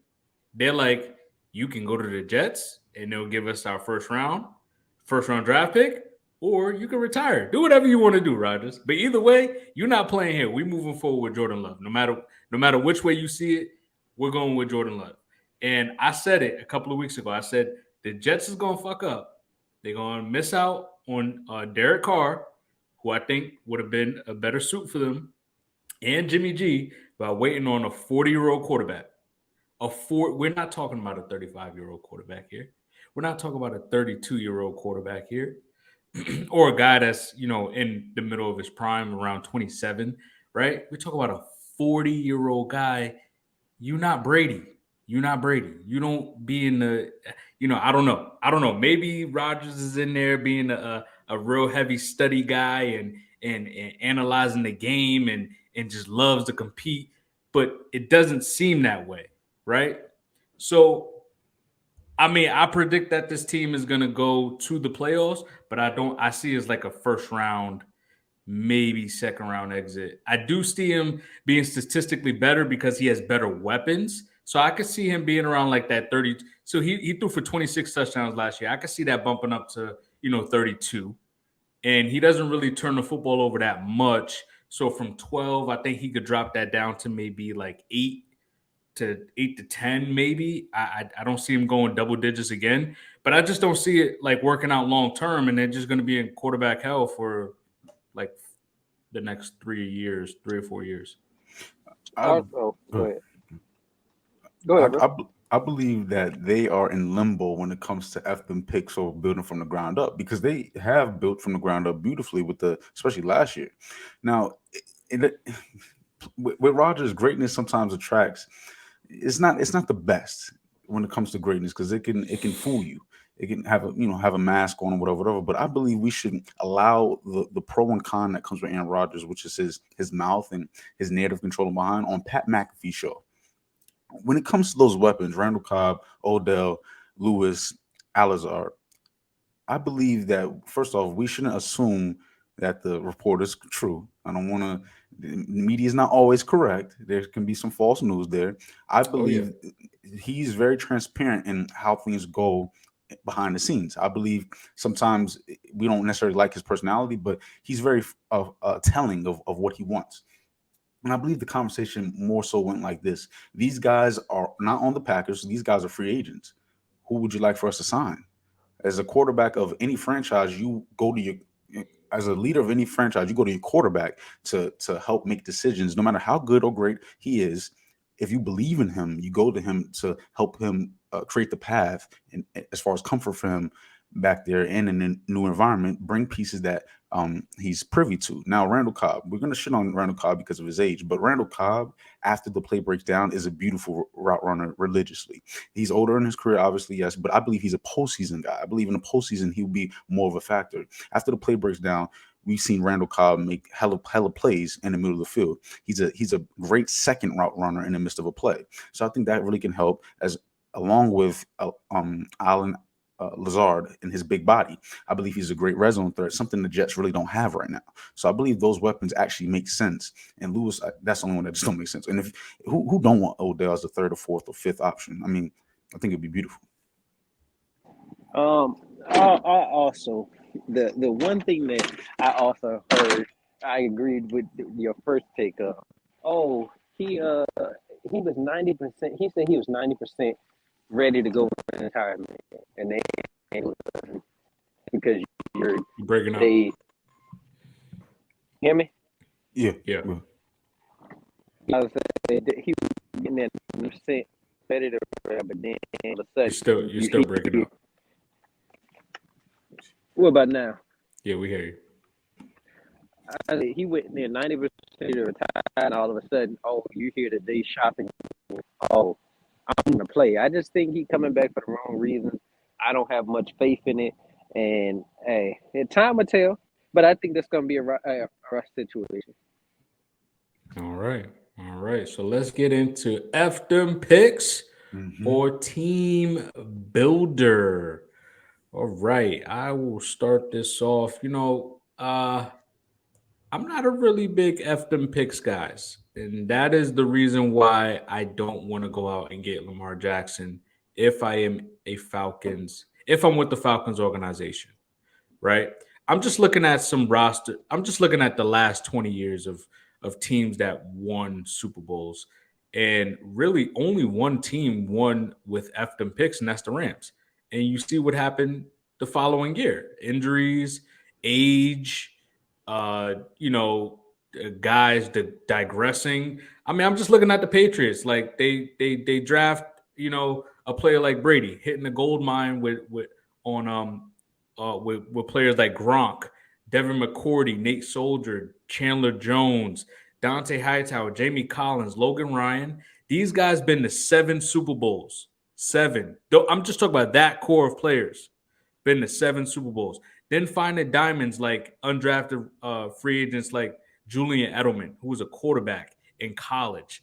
Come on now. That first round draft picks, Richard Seymour, Vince Wilfork, Logan Mankins. These guys combined for 22 Pro Bowls. The Chiefs drafting Patrick Mahomes, Kelsey, Chris Jones, Tyreek Hill.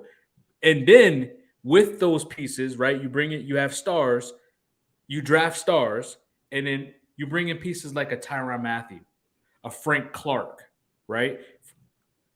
I know Don isn't the biggest fan of Frank Clark, but Frank Clark in the postseason is 3rd all-time in sacks. So we got to give him credit there, right? Juju was a solid player for the Chiefs last year, and he played a big role in the Super Bowl. He converted 3 third downs in the Super Bowl to first downs. So, hey, Juju played very well for them. And without Tyreek Hill, then you drafting players like Creed Humphreys. You bring in a Pro Bowler like Orlando Brown Jr. I'm just looking at the Seahawks, the Legion of Boom, when they drafted all those guys. You bring in a guy like Russ, not even in the first round. I think Russ was like a 3rd round draft pick. You brought in beast mode from the Bills. The Bucks, they already had a solid foundation. It's just that Jameis Winston wasn't that guy. You already had Evans and Godwin, who were one of the best duos in football. You bring in Brady, he's bringing in Gronk with him because Gronk wants to play with him. You had a solid foundation. You had Levante Davis on the defensive end. Then you had a young secondary. All of those guys are getting paid. Jamal Dean, Carlton Davis got paid already. Jamal Dean just got paid. That dude Sean Butler something. He's still a free agent, but he'll get paid. Antoine Winfield, you don't think he's gonna get paid when it's his time? Mm-hmm. He will. You drafted players like Vita Vea, Tristan Wirfs, who's one of the best tackles in football, who was hurt last year, right? Big reason why the O-line was trash. Devin White, right? Even though he digressed slightly, I still think he can play. Wow. F them picks in the short term may work, but it's really about team building. You don't want to run into a cap situation or players aging or injuries, and that's what happened with the Rams. Now their window is closing. You got Aaron Donald iffy on if he's really going to play or not. There was rumors that he might also get traded. I highly doubt they trade Aaron Donald. Matthew Stafford, we don't know. I think he had was it a back or neck injury? I think it was a back injury last year. Like we don't know what is going on. Odell's not going back there. So, I mean, in the last 20 years, pretty much teams have built their rosters and brought in pieces to then elevate them to be consistently good. The Seahawks went to 2 Super Bowls. Pats went to 7 Super Bowls. Chiefs has been to 4 Super Bowls. What other roster has been to multiple Super Bowls? I said the Seahawks. You did. You mentioned. Yeah, the Seahawks been to 2 Super Bowls. I mean, the Eagles been to 2 Super Bowls in the last 20 years. The Bucks, 20 years, 2 Super Bowls. The Ravens. So these are the 49ers been to 2 Super Bowls. So these are teams that are consistently building their rosters, and that's why they're continuously competitive every single year. Good, Don. No. Well, there's some of you said some stuff, but then other stuff I just like, that ain't completely. Like they traded for some of those. The Chiefs traded for some of those players. Like Orlando Brown, they traded for him. Yeah, they traded for him. I said they brought in pieces. That's what I'm saying. So it is kind of like F them picks if they trade him for a player. But like as far Juju and Frank Clark maybe was traded or he was a free agent signing. But I'm more so just lean on building from the ground up. That's how most dynasties. That's how it works. Like we've seen on countless occasions, NBA or NFL, KD and them. Look at KD and the Brooklyn Nets. Look at them. Miami, you can say we won 2, but we really shouldn't have won 2. Who else we got? It's multiple big 3 or multiple super teams that we've seen. KG and them only won once, and I get it. They was older, but it's multiple teams. Like I feel like they give up a lot of draft capital. Prime example. Look at Brooklyn now. They traded all that for James Harden, and now look, ain't none of them there. So I just feel like I feel like I say it's F them picks when you're, and I'm not even saying heavily F them picks. It's like be cautious with the picks that you divvy out. Don't be like the Rams. We'll bump it. No, Von Miller was a free agent signing. Matthew Stafford, here you go. And I get it, you would have won it without him. But still, like y'all with Jalen Ramsey, here you go.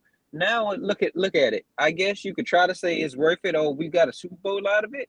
But at the same time, what does your next 10 years look like? Because I'm not too sold on Matthew Stafford. Jalen Ramsey is going. Aaron Donald is playing tic-tac-toe with retirement, just like Aaron Rodgers. Every other year, it seems like they want to retire. And then your coach doesn't even seem like he wants to be part of a rebuild. So it's like you're doing all this for what? And there's no guarantee that you're going to win. That's why I'm not high on the Dolphins, because it's like y'all doing the same blueprint as them. And I just don't believe in y'all. Like y'all need to worry about Tua's health before you worry about, let me go get Jalen Ramsey to pair it with Xavier Howard. Like I just feel like that's the wrong way to try to build a team. And I feel like it's going to come back to bite them in their behind. Yo, Ramsey said that they're the best corner duo in the league. I heard that. Just because somebody says something, that doesn't make it true now, does it? Hey, I believe in my boy Calvin Ridley. He said he's going to go 1,400. I believe it. Let me ask you this. We already had that conversation. Let me ask you this. Who y'all taking, them or the Cowboys? Who? The cornerbacks. You talk about Gilmore and Diggs.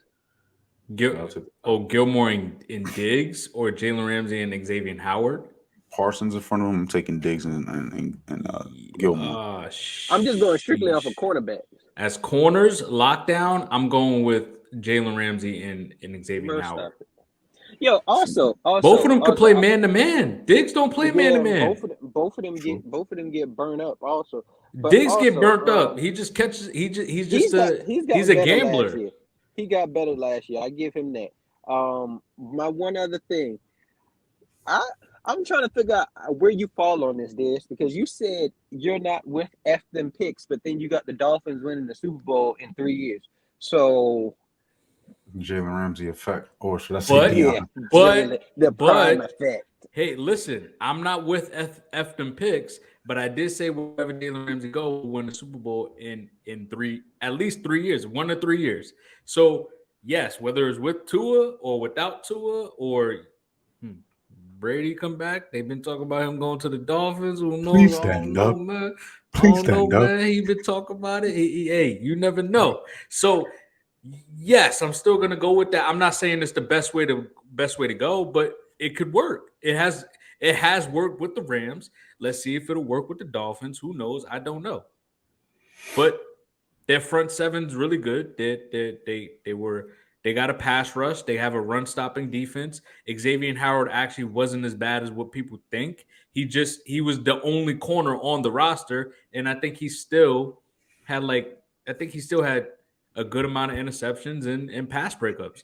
I mean, Jalen Ramsey was still the second highest rated corner in the league. Javon Holland is a really good player. The offense with Tua, we talked about Tua being a top 10 quarterback, playing like a top 10, playing like a top 10 quarterback. His trajectory was high. He was a Super Bowl candidate. I mean, he was an MVP candidate. Sorry. And Tyreek Hill was on pace to go for 2,000 yards at one point. So, but like Jimmie said, like those soft tissue injuries, the hamstrings, and we don't know how this roster is going to be health wise, and that is the issue. Offensively, defensively, I think they're fine. I think they'll be okay. I think they'll be better. I love this debate right here because there's multiple ways to skin a cat here. And when we're talking about NFL, I believe it is those picks that you should hold on to and hope and pray that your GM has the mind to be able to make do with those draft picks. When you go from the ground up, it allows for the next man up mentality to be in place because you always have a plug and play mentality. You're not banking on talent. Talent can only take you but so far. So I believe in, especially with football, it's bad to go with the F them picks mentality, because especially with football, you're talking about putting your body on the line, and that pick, you may not just be able to bank on that pick for the next 10 years. You never know when it comes to the lifespan of a football player. But when it comes to basketball, I believe F them picks in this era is a necessity in order to compete, because stars are joining together, and those picks, unless you have a attractive destination, those picks will allow you to get a star and make do with something. And it's very different as opposed to, let's say, 15 to 20 years ago in the NBA, where the mentality of a star wasn't to just jump ship and join with another great player or great talent. It's more so it was the GM's game or the coach's mind that would allow for the roster to be what it was going to be. But football is trending slowly, very, very slowly in that direction. And as things go forward and player empowerment is more of a thing in football, I believe these contracts will allow, or the cap space and how everything works will allow for stars to play with each other more so without the roster being so handicapped financially. In the NBA, they worked it out. I would say within the last 15 to 20 years, when it comes to allowing stars to not only be drafted to the same team, but going and taking veteran minimums, even lowering their value and taking pay cuts. I believe certain stars, if you reach a certain pinnacle when it comes to accomplishments or accolades, I feel like you shouldn't be able to take minimum so much to go join with elite talent. I feel like you should have a minimum and a cap and a max as far as what you're able to have as far as your value, because you are valuable and it's been seen through your accolades and such in your numbers. They shouldn't allow these stars, in my mind, to join together, because it sort of waters down the league. The NFL and the NBA are two very different things, and I believe it takes two different mentalities to reach the pinnacle over and over and over again. Jimmie, I was with you until you said that basically the league enforced how much you can get paid and what you can't get paid. That sounds crazy. A superstar shouldn't be like, yeah, I'm gonna take the veteran minimum. I'm good. I just want to play with this nigga. Like, nah. But when Your value is here. superstars doing that, most of the time when somebody taking a veteran minimum, they're not.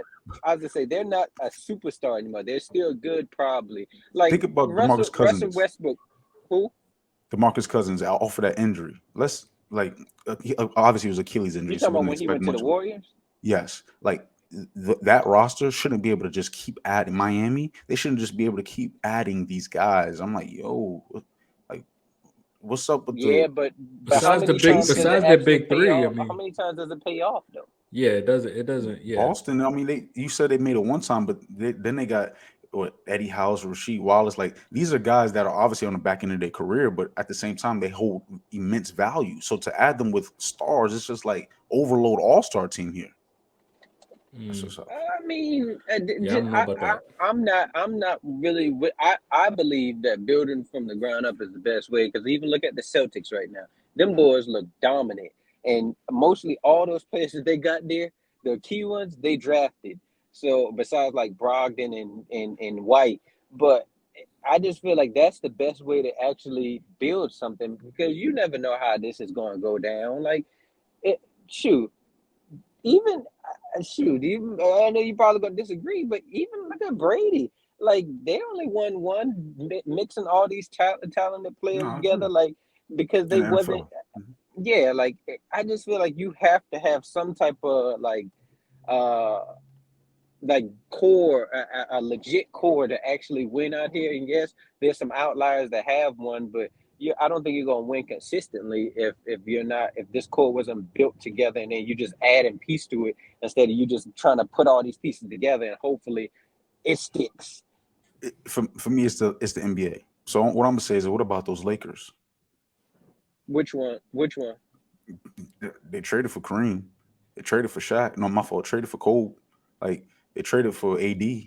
Like with almost every championship associated with the Lakers, Will Chamberlain. I believe we traded for Will. If I'm not mistaken, like most of these championships is based off of trade, saying F them picks in the NBA for the Lakers. Y'all might be an outlier. I'm not gonna lie to you. Yeah, because you make a good point. Most of the time when y'all do trade for a superstar, y'all do end up winning. And the only one that I'm is Anthony Davis one. the bubble But championship. yeah, is Anthony Davis one. But you Hey, got a good point. Davis But was the on rest, the all 75 Yeah, team. that's ridiculous. That's exactly. disrespectful. Hey, That's very that's what. disrespectful. Hey, that's when me and old boy was going back and forth on the comments the other day about the Carmelo. I was like, bro, Carmelo on the all Oh, okay. 75 team. T Mac not even on that. Like that's why I say he It's all overrated. But because we're of his not gonna get career. back into that. I am taking team up, but career. Come on, Melo's clearly his career is clearly he was able to show more. That's a fact. Yeah. Yeah. So, I mean, I know I'm not going to get into the Melo situation because I mean, you hit it right on the money. It's about career, and I mean, he's led from since he came into the league at what 19 years old. I mean, he was consistently in the playoffs. You talk about a bad roster. His number two man was Andre Miller. He was leading that team to the playoffs. Are you back on Carmelo? Yeah, I mean, You took it there. yeah. No, I thought he said when he said yeah, he was moving on. Like I ain't entertaining Diamond Day. I'm But not entertaining. I'm not it entertaining it. just it just surprised me when I heard Andre Miller. I was like, hold on, this man talking about Carmelo? He should, never mind, Melo because he should. has really good accolades in the NBA, except He's championships. just a scorer. Anyhow, So Say that again, Jimmy. He's just a scorer. no, I was being sarcastic. He's more than just a scorer. He's a What competitor. is he?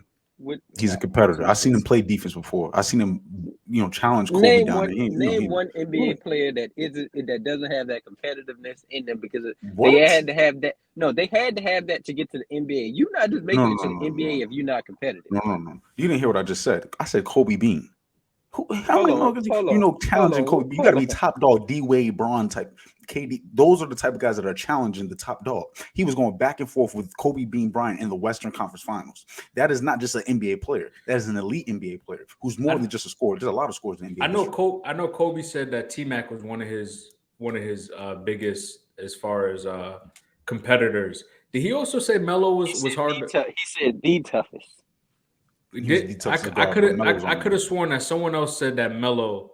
It might have been. I don't know if it's one of the younger players that's in the league now, but someone said that Melo was one of their toughest players to guard. I mean, the thing is that I don't get what you want. Like, is it hey, like I want you to go play with other talent to win championships? Hey, I want you to lead the team, a bad roster. So if he was like a LeBron James that led that Cleveland Cavaliers team to the finals, and obviously we know that they weren't good.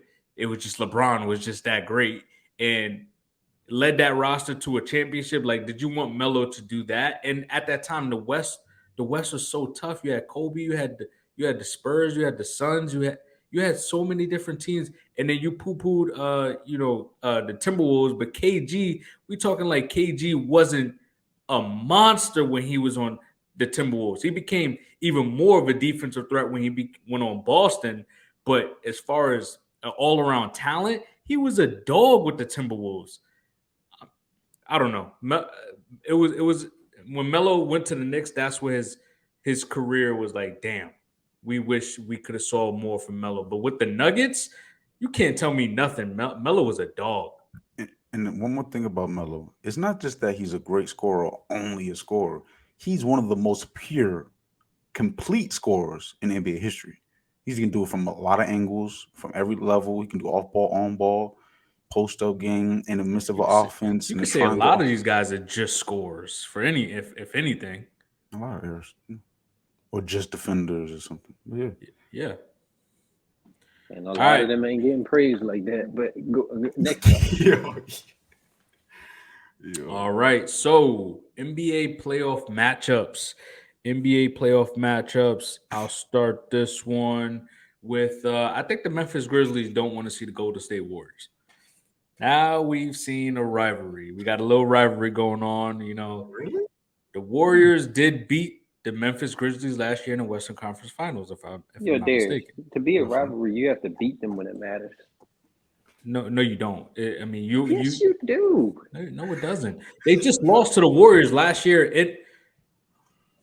I'm saying the Grizzlies are not the Grizzlies are not the the Grizzlies are not the Warriors, but a rival, bro. Like you have to win in order to be a rivalry. They're always talking shit to each other. We got to see what Ja comes back. The Warriors are trash on the road. They just lost to the Warriors last year in the playoffs to go to the finals. Draymond versus Dylan Brooks. I mean, they're talking shit everywhere. So in the playoffs, I don't think the Memphis Grizzlies really want to match up with the Warriors because I think the Warriors' shooting ability and their veteran leadership will overcome that roster in the big games, in big moments. So I think that the Memphis Grizzlies don't want to see the Golden State Warriors. I like that one. They damn sure don't. Now, I won't even respond to the rivalry thing, but as far as the Knicks, the nightmare for the Knicks, it would be seeing those Brooklyn Nets and losing to them without Kyrie and KD.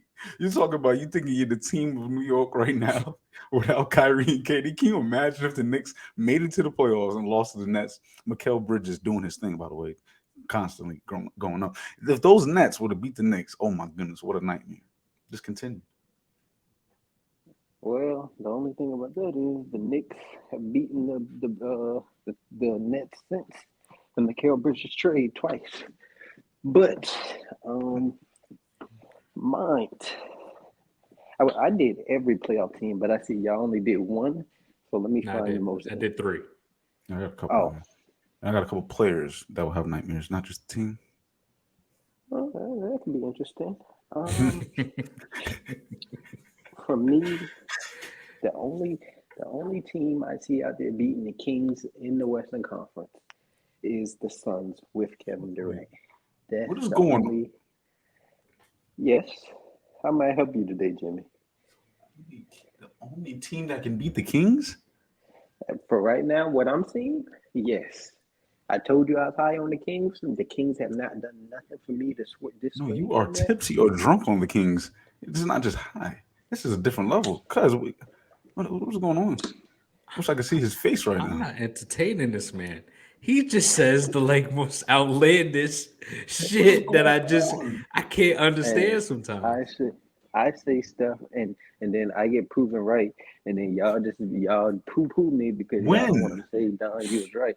I told you the Bengals was gonna get back. It was gonna be like that. I believe both of y'all said that the Bengals was not gonna be doing that. You said they would make it to the Super Bowl and win. You think the Kings is beating the Nuggets? Yes. Wow. Like I'm not the Nuggets. The Nuggets on defense is really. I could see the Kings beating the Grizzlies. I could see the Kings beating the the Warriors. I could see them beating them. The Warriors don't play no defense. No team out west plays any defense. To be honest with you.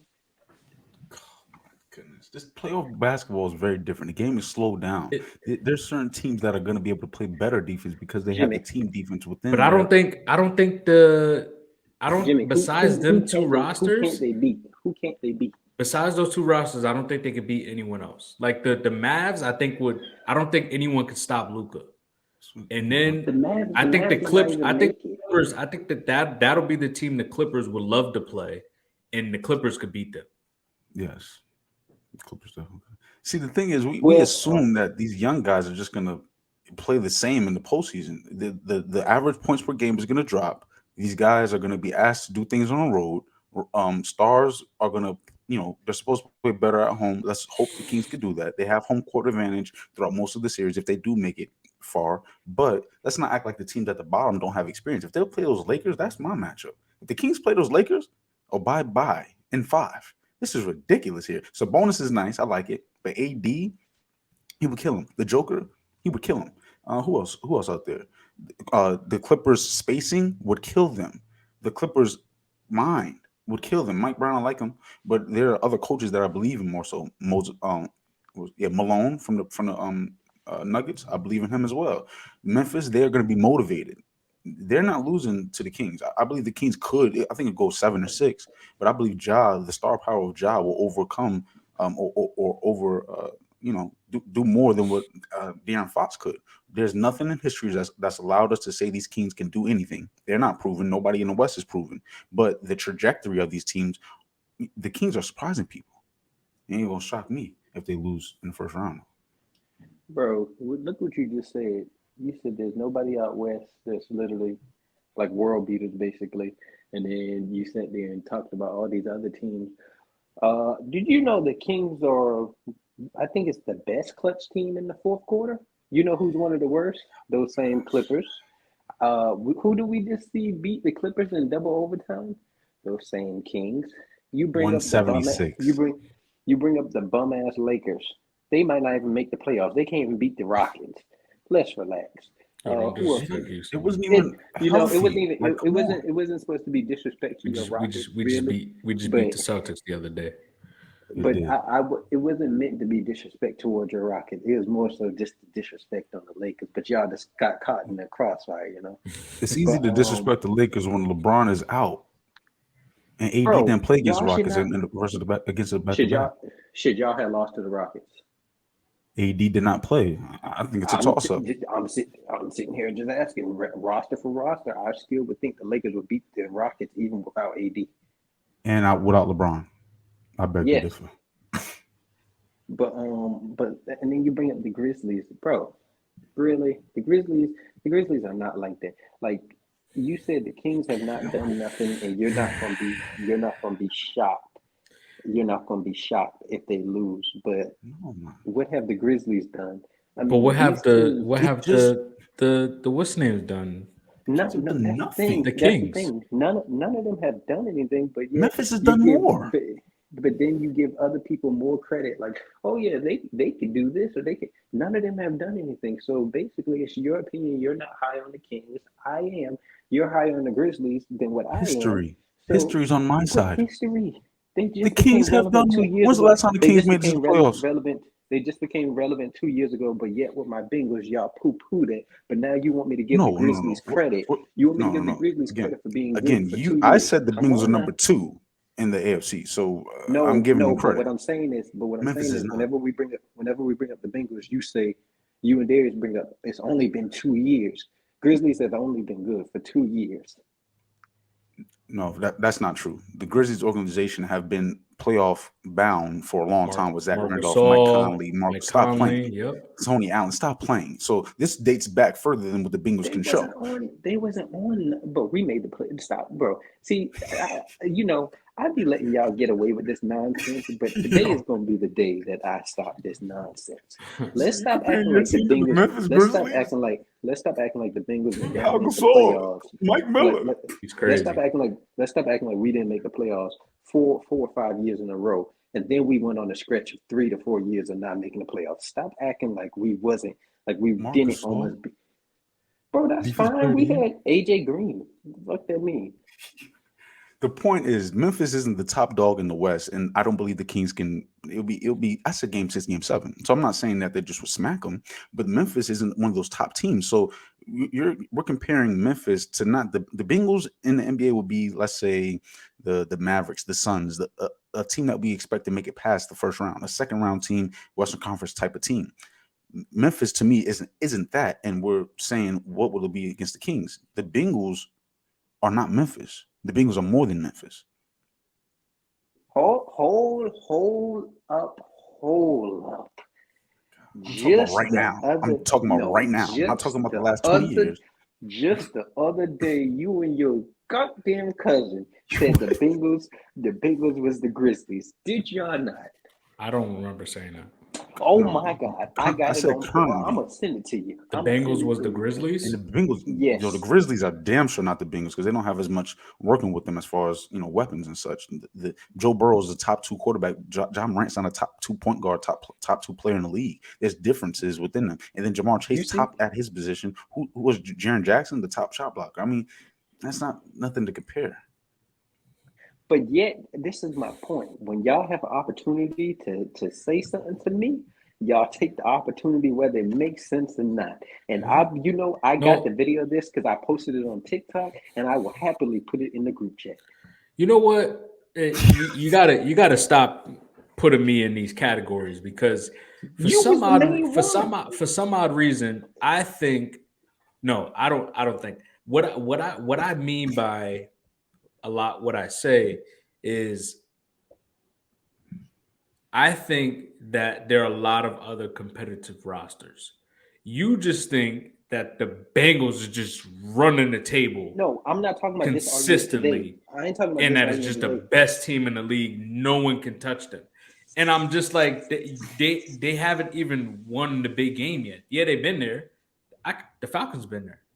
Then the next year we lost in the playoffs. Guess what happened? You guys been there. You guys lost in the playoffs the next year. So it's the same shit. So you just haven't won the big game yet. And you haven't had any accolades to really even talk about, to really even say that, the top dog. Same thing with Memphis. They haven't won anything yet. But a lot of the Kings haven't won anything yet. Oh, the Clippers with Kawhi and Paul George hasn't won anything yet. But what he was saying is, but like you said, it's a difference in opinion.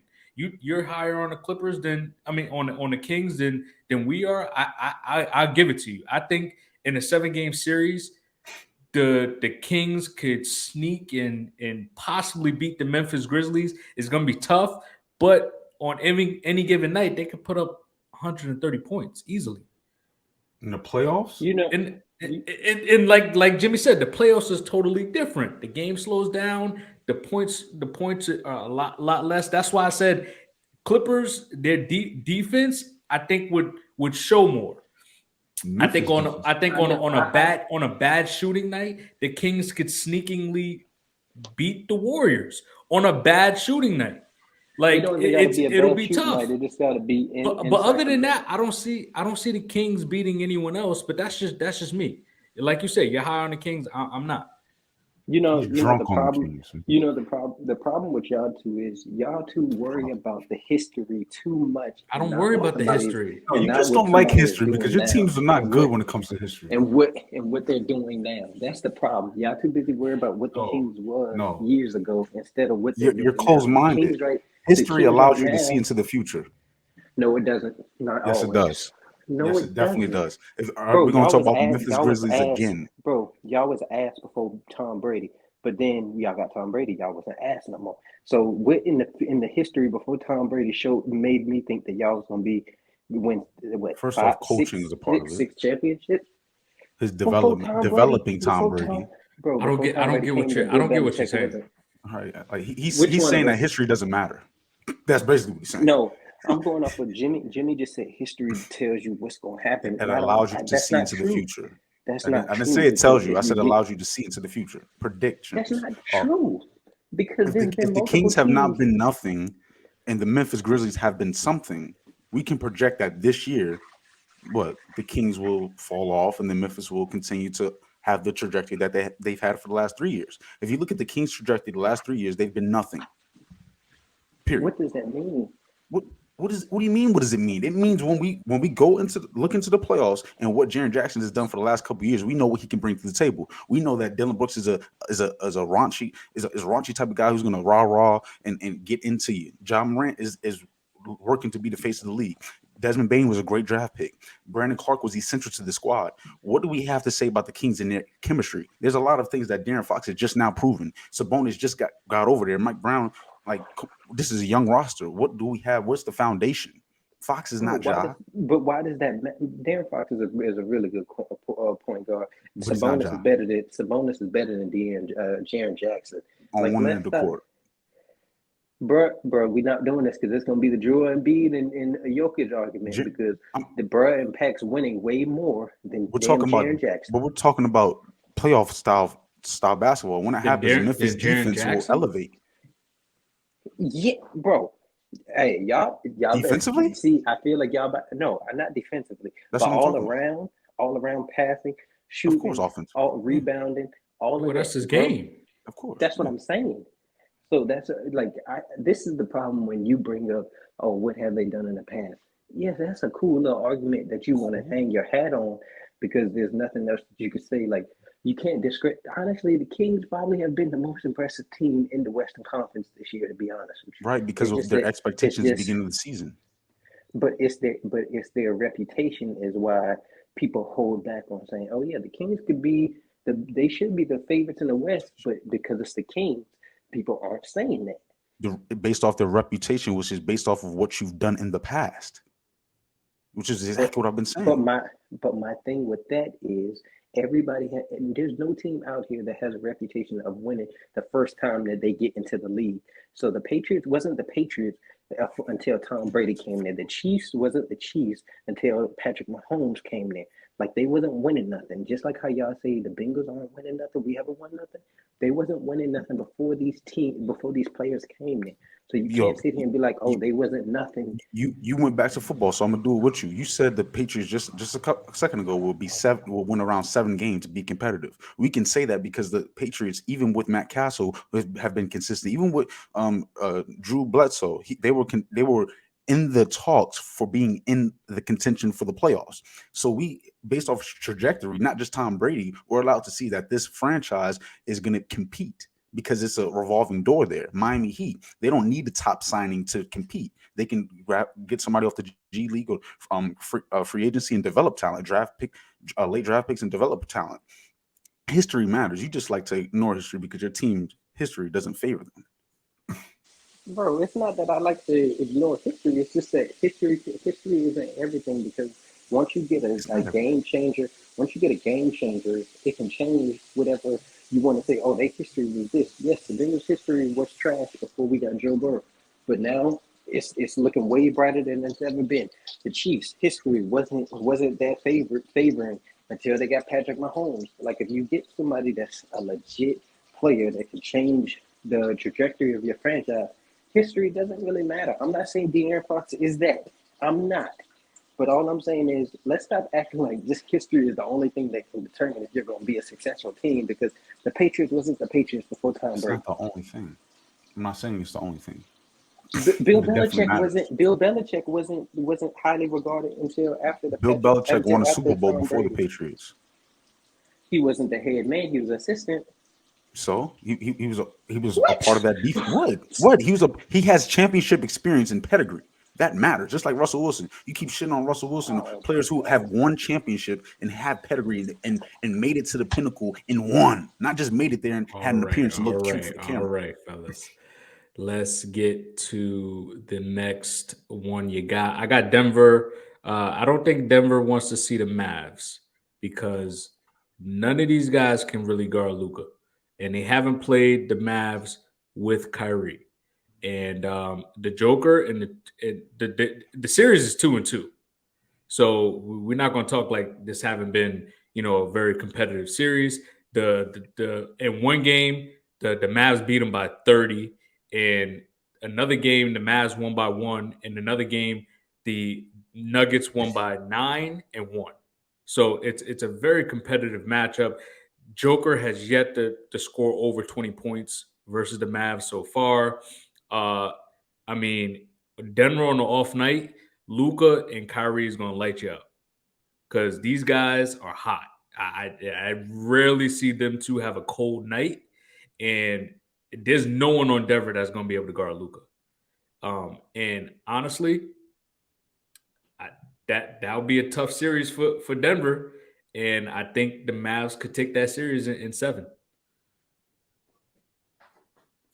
I like that. I mean, I have no pushback there. No, none at all. Well, we gotta stop pushing these narratives of, the Mavericks might not even make the playoffs. Let's relax on that. And since Kyrie has came there, they've had a losing record. You said there's nothing that they could do with Kyrie and Luka. That's true. What they gonna do with Jokic though? Because Dallas I literally just said that nobody. Joker hasn't even scored over 20 points, and the series is 2-2. In the playoffs, he ups his game. Have we not said that before? We didn't even see the Kings play in the playoffs, so how do we know if they're going to continue to score 127 points per game? And you also said the only team. You also said the only team that can beat them is the Suns. Yes, so using your argument, we've seen them do it in the playoffs. We've seen Jokic deliver in the playoffs before. That was y'all two argument just a few minutes ago.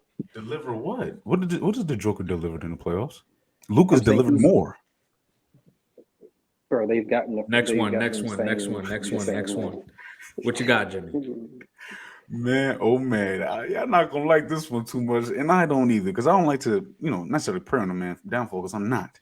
But I like to look back in history. And Chris Paul, you have not been that durable when it comes to postseason. So it'll be a nightmare to see this man go down yet again when this is probably his best opportunity to win the championship.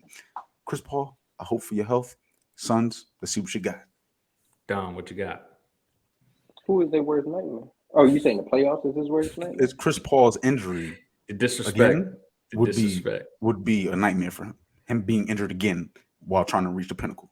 You've seen it before. I don't want to see it again. I'm just gonna move on from that. It would be a nightmare. Would it not? I mean, come on. Bro, I'm not even shitting on him. I'm just saying I hope it don't happen. What do you call that? See this man play. It'll be a nightmare if he got hurt. Okay, well, you gonna make me change mine. The worst nightmare for the Suns? No one. They spanking everybody out there in the West, regardless of Chris Paul. Okay. Wow. I'm talking about for Chris Paul, not the Suns. You believe in the Suns without Chris Paul. I'm just saying I hope Chris Paul's there, a part of the equation. All right. For the third one. I hope LeBron and AD is there. I do too. Yeah, because right now it's looking like they're not gonna make it. Because they just as injury prone as Chris Paul is becoming. Not true. AD, yes, but not LeBron. So for my third one, I got the Knicks. They don't want to see the Bucks. Them Bucks is too big and too physical for them. No one can guard Giannis. He's going to give Julius Randle buckets. And Drew Holiday in the playoffs, I think he's clamping up Brunson. I don't think Brunson's going to be able to, go 7 games with Drew Holiday. He'll give you buckets, but I think it's going to be tough for him. And the experience in the postseason for the Bucks is going to overtake that Knicks roster. And breaking news, the Cowboys just got Brandon Cooks, by the way. Ooh, nice. Open up that run game. The Knicks are 0-3 versus the Bucks right now in the regular season, so they can't beat that roster. But I will say the Knicks versus another squad, it's going to be tough for 7 games. 7-game series is tough.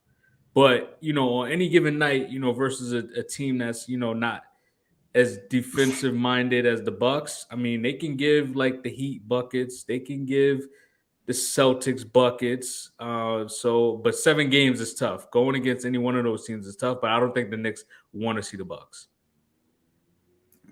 I feel that. I definitely agree. For me, it's that man Jason Tatum. It's a nightmare if this man does not play well because he came off one of the worst postseason performances, including the finals as well. I expect Jason Tatum to take a leap as he has done this regular season, and if it doesn't happen, it'll be a nightmare for him. Yo, the players that you choose, I just be looking like, bro, what? Are you not tapped into what happened last year in the postseason or what has happened in Chris Paul's career while he's trying to reach the pinnacle? It will be nightmares for those guys if these things happen. If he played like shit against Jason Tatum, Huh? Are you just going off the finals with Jason Tatum? No, I'm going off the whole Yeah, the postseason. whole Even with the postseason, whole, it was You bad. can't be going off. You can't be going off the whole postseason because why? I vividly remember, bro dropped 40 something on the Bucks, and then in Game 7 he showed up again against the Bucks. And let's act Okay. like Jason Tatum was a total fluke last year in the I playoffs. didn't say No, that. I he give didn't you the say it was a final, fluke. It's the Listen, turnover. It's the turnovers. but the team was turning over. The team was turning Him over. and Okay, Jalen he's Brown the- was turning over the Listen, ball at man. a high.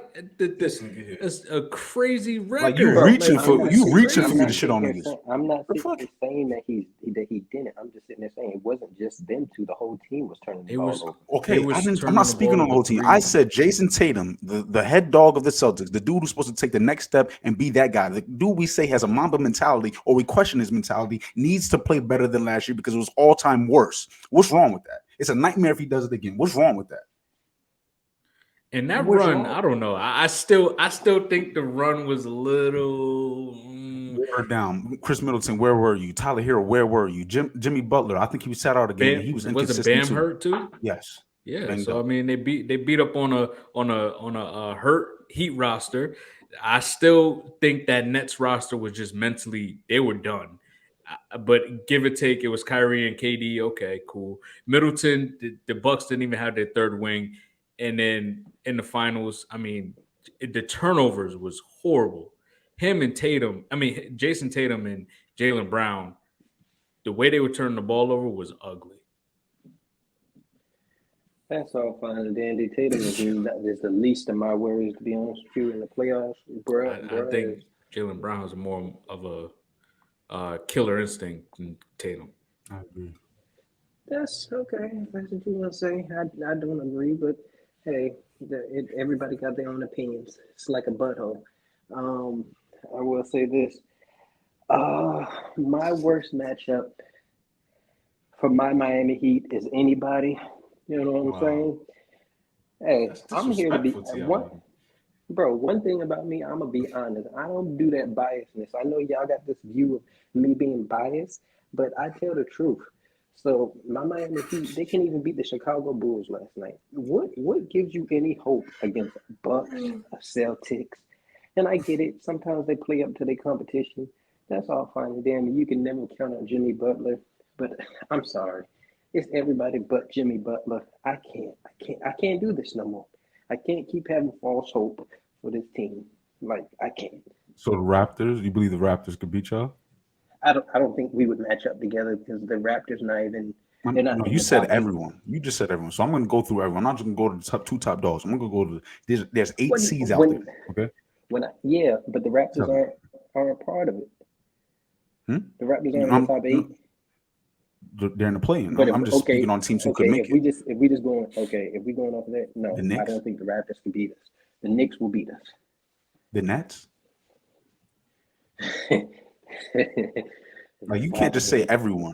Understand who your coach It's is. possible. It's possible. Mikal Bridges dropped 40 on us.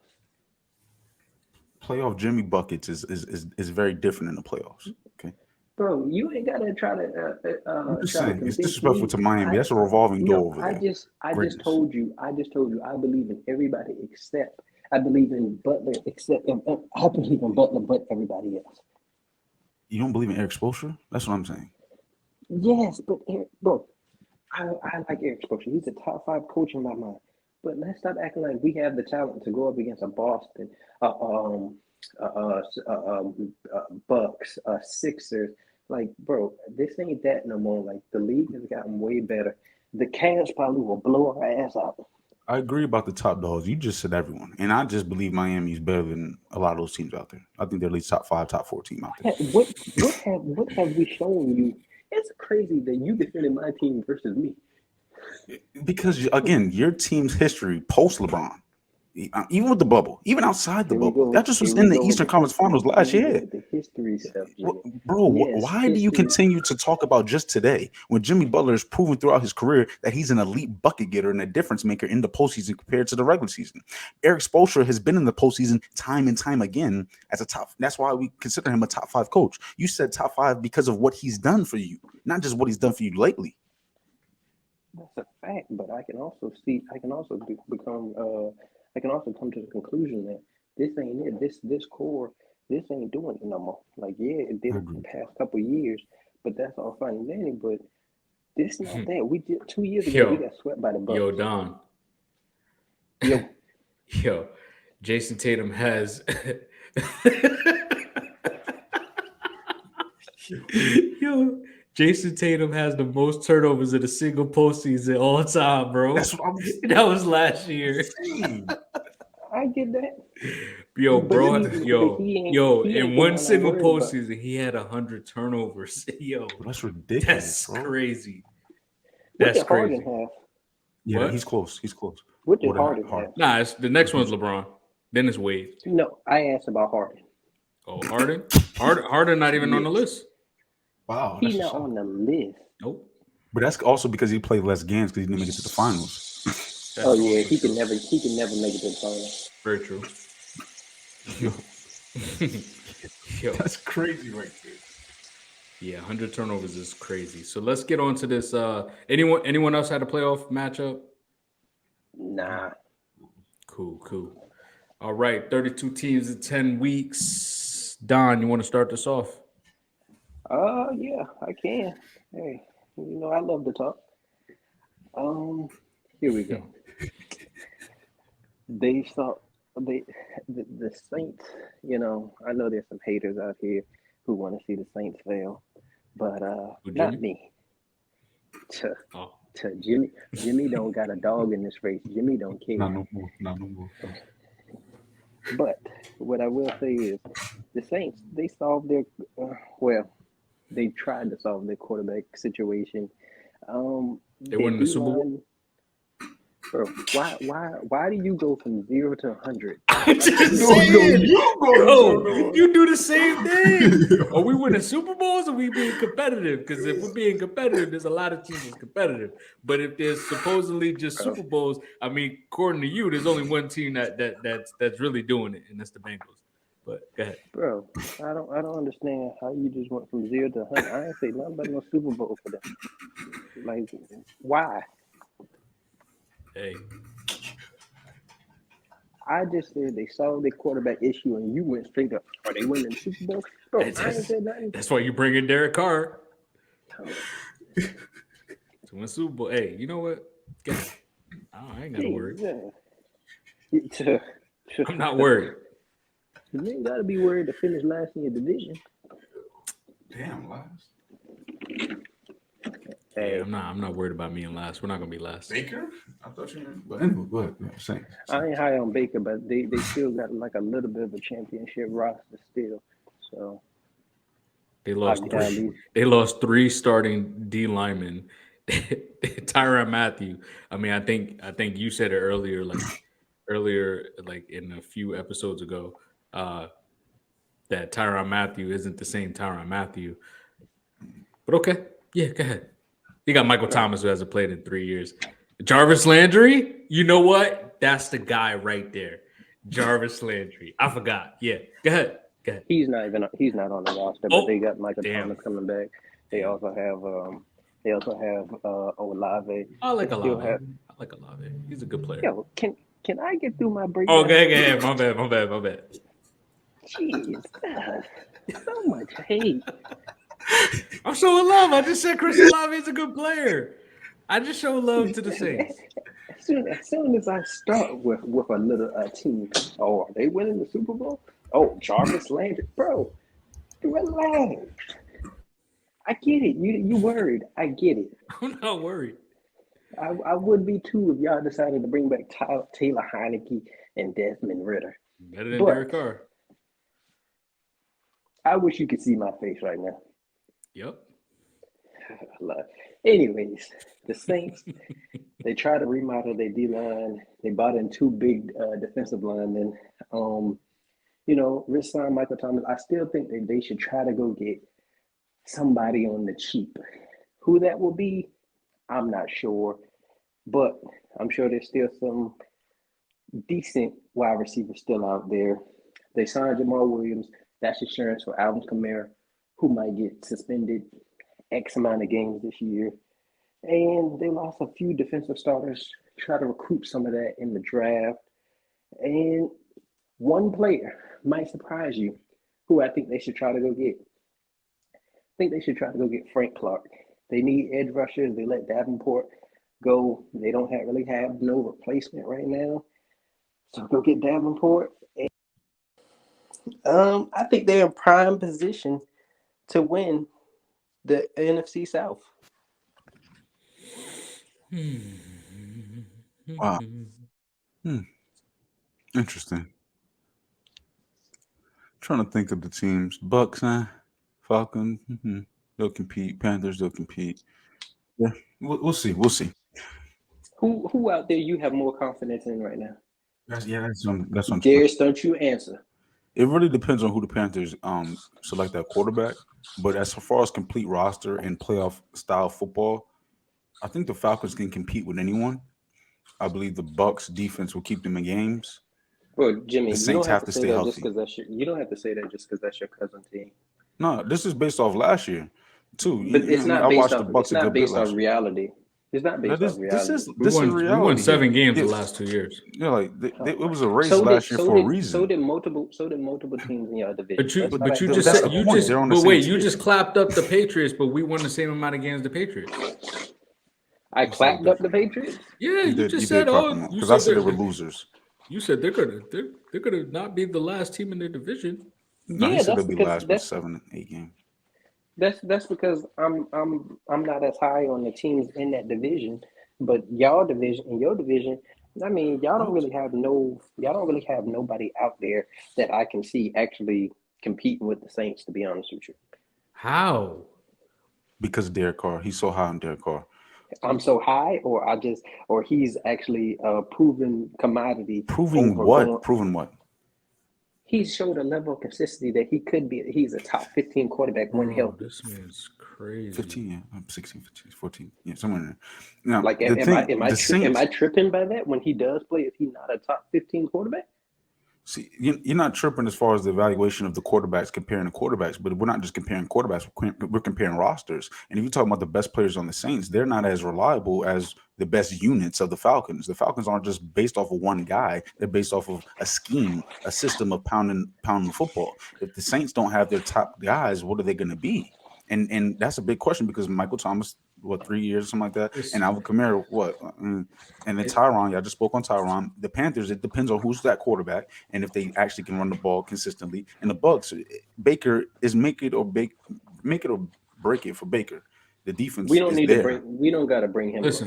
Listen. Just looking at first of all, last year the Falcons lost 4 games within 3 points. 4 games. We only got blown out by 1 game, and I'm not gonna bring that team up or whatever. You know what I'm saying? Anyway, Bengals. and like the other four, we only lost by like 6 points. So I mean, if you ask me, there's with a better roster. I mean, you get Cordell Patterson back at the running back position. You have Tyler Algier. Hopefully, he can develop into a better player. We get better in the secondary by bringing in Jesse Bates. AJ Terrell is a good corner. Casey Hayward, believe it or not, he's actually, even at his age, is still a really good corner in the league. Like his man-to-man coverage per PFF is actually still really high. So, I mean, y'all can laugh, y'all can poo-poo it, but the numbers don't lie. I mean, man-to-man coverage, he's a difference maker. And he didn't even play majority of the year last year. Kyle Pitts didn't play last year. So, I mean, with another receiver, we still have our entire O-line that actually elevated their game last year. So, I'm not really worried about the Panthers that has no offense. I'm not worried about the bum-ass Tampa Bay Bucks that hasn't done nothing, hasn't been nothing. Now they're bums. Yeah, the bum-ass Bucks who hasn't been nothing since Brady came and fucking ruined my last 3 years. And the only team that really been competitive that really competed was the Saints. That's the only team I really worried about. And I'm not worried about Derek Carr. I don't care about Derek used Carr. It's okay. Keep him. Whatever. If that's your future, I'm cool with that. Bro, the problem is you're so low on Derek Carr, but Derek Carr has proven more than both of the quarterbacks that you got He doesn't starting. win playoff And games. He's only been in the playoffs once with the Raiders. can He was the franchise quarterback of the Raiders. They paid him as the franchise guy. can He either didn't one get of it your done. quarterbacks get to the They brought playoffs? him there. Yo, they brought John Gruden didn't even like Derek Carr. They wanted to ship him out of there the first time. What that mean? McDaniels comes in. They were thinking about shipping him out. Then they were like, "No, we're gonna pay him." Then they saw his bum ass season. Then they was like, "Nah, let's get this guy out of here." Devontae Adams, I feel sorry for you, bro. You should have went to a better organization than the Raiders. I'm not worried about Derek Carr. But go ahead. We already got a Positivity, bet. positive vibes, man. We already got a bet.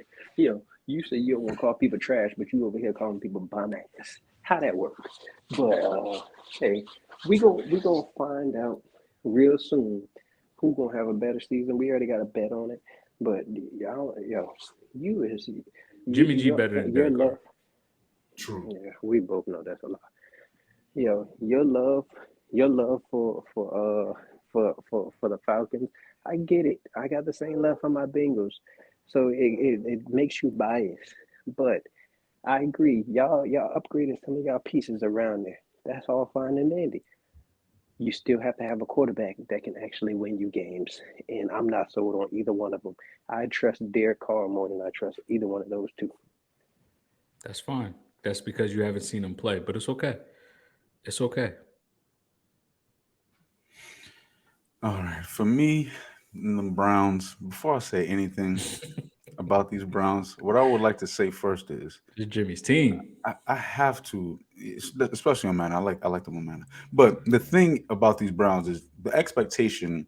I have to keep the same energy because of what they have in place. You talking about Myles Garrett, a generational talent. You talking about Nick Chubb, in my mind, the best running back in the league. You talking about Deshaun Watson, a talented individual all time, regardless of when he played the last 2 years, next 2 years, 2 years in Clemson, whatever. A talented guy. You add that with Top a nice 10. line. Say it again. Top 10. In my mind, he should be at the end of this year, just like he said, Jordan. See, you see the difference in the blasphemy, Okay. the level of blasphemy with Jordan Love top 10 and Deshaun Watson, who has been top 10, along with a better situation to assist him in getting to top 10 again. This is where my mind goes with it. And these Browns, I believe they have everything in place except for what I thought was the D line, but they just actually got some solid guys. Are you talking about Tomlinson from the Vikings? You talking about Maurice Hurts from where'd he come from? Can't do y'all remember? I can't remember. Anywho, they got three nose guards who are solid. Hill from the Cowboys / Cardinals. They needed to help in interior when it comes to the interior line. Deion Jones is a free agent now. They got Jeremiah and they got Taki or whatever back. But I believe they need to draft with the second round pick because they don't have a first round pick because of going to get an elite talent like Deshaun Watson. You go spend and you go give up assets to get him. But with this second round pick, I believe they should get Noah Swell from Oregon. This guy is more so of a tweener. He can get after the rush. He can do a little bit of a 3-4 scheme, which is not what the Browns run. But I believe he would fit either with the Ravens or with the Browns. And the reason I feel he can fit with the Browns is because his versatility. I've seen him in the spy. I've seen him in the middle of the field, able to stop the run, and that's the biggest weakness of the Browns is their run game. John Jones III helped that run game, but they just released him. They also released Jadeveon Clowney, which frees up about $10 million cap space, and that's essential for the Browns because their cap situation is in hell. They also restructured Deshaun Watson's deal, and I think they're looking to restructure Denzel Ward's deal in the future, along with Myles Garrett. This will allow this roster, which is good on paper. I believe they're capable, more than capable. It comes down to the X's and O's and be able to execute with the talent that's there because they're not starving for talent. I believe they need also a third receiver to maybe take the top off the defense. They added someone who Deshaun Watson is familiar with, and Jordan Atkins from the Texans, a tight end. Not a big pickup, but someone who could potentially help. What's his name? David Njoku. So I believe that will assist in the Browns extending their window.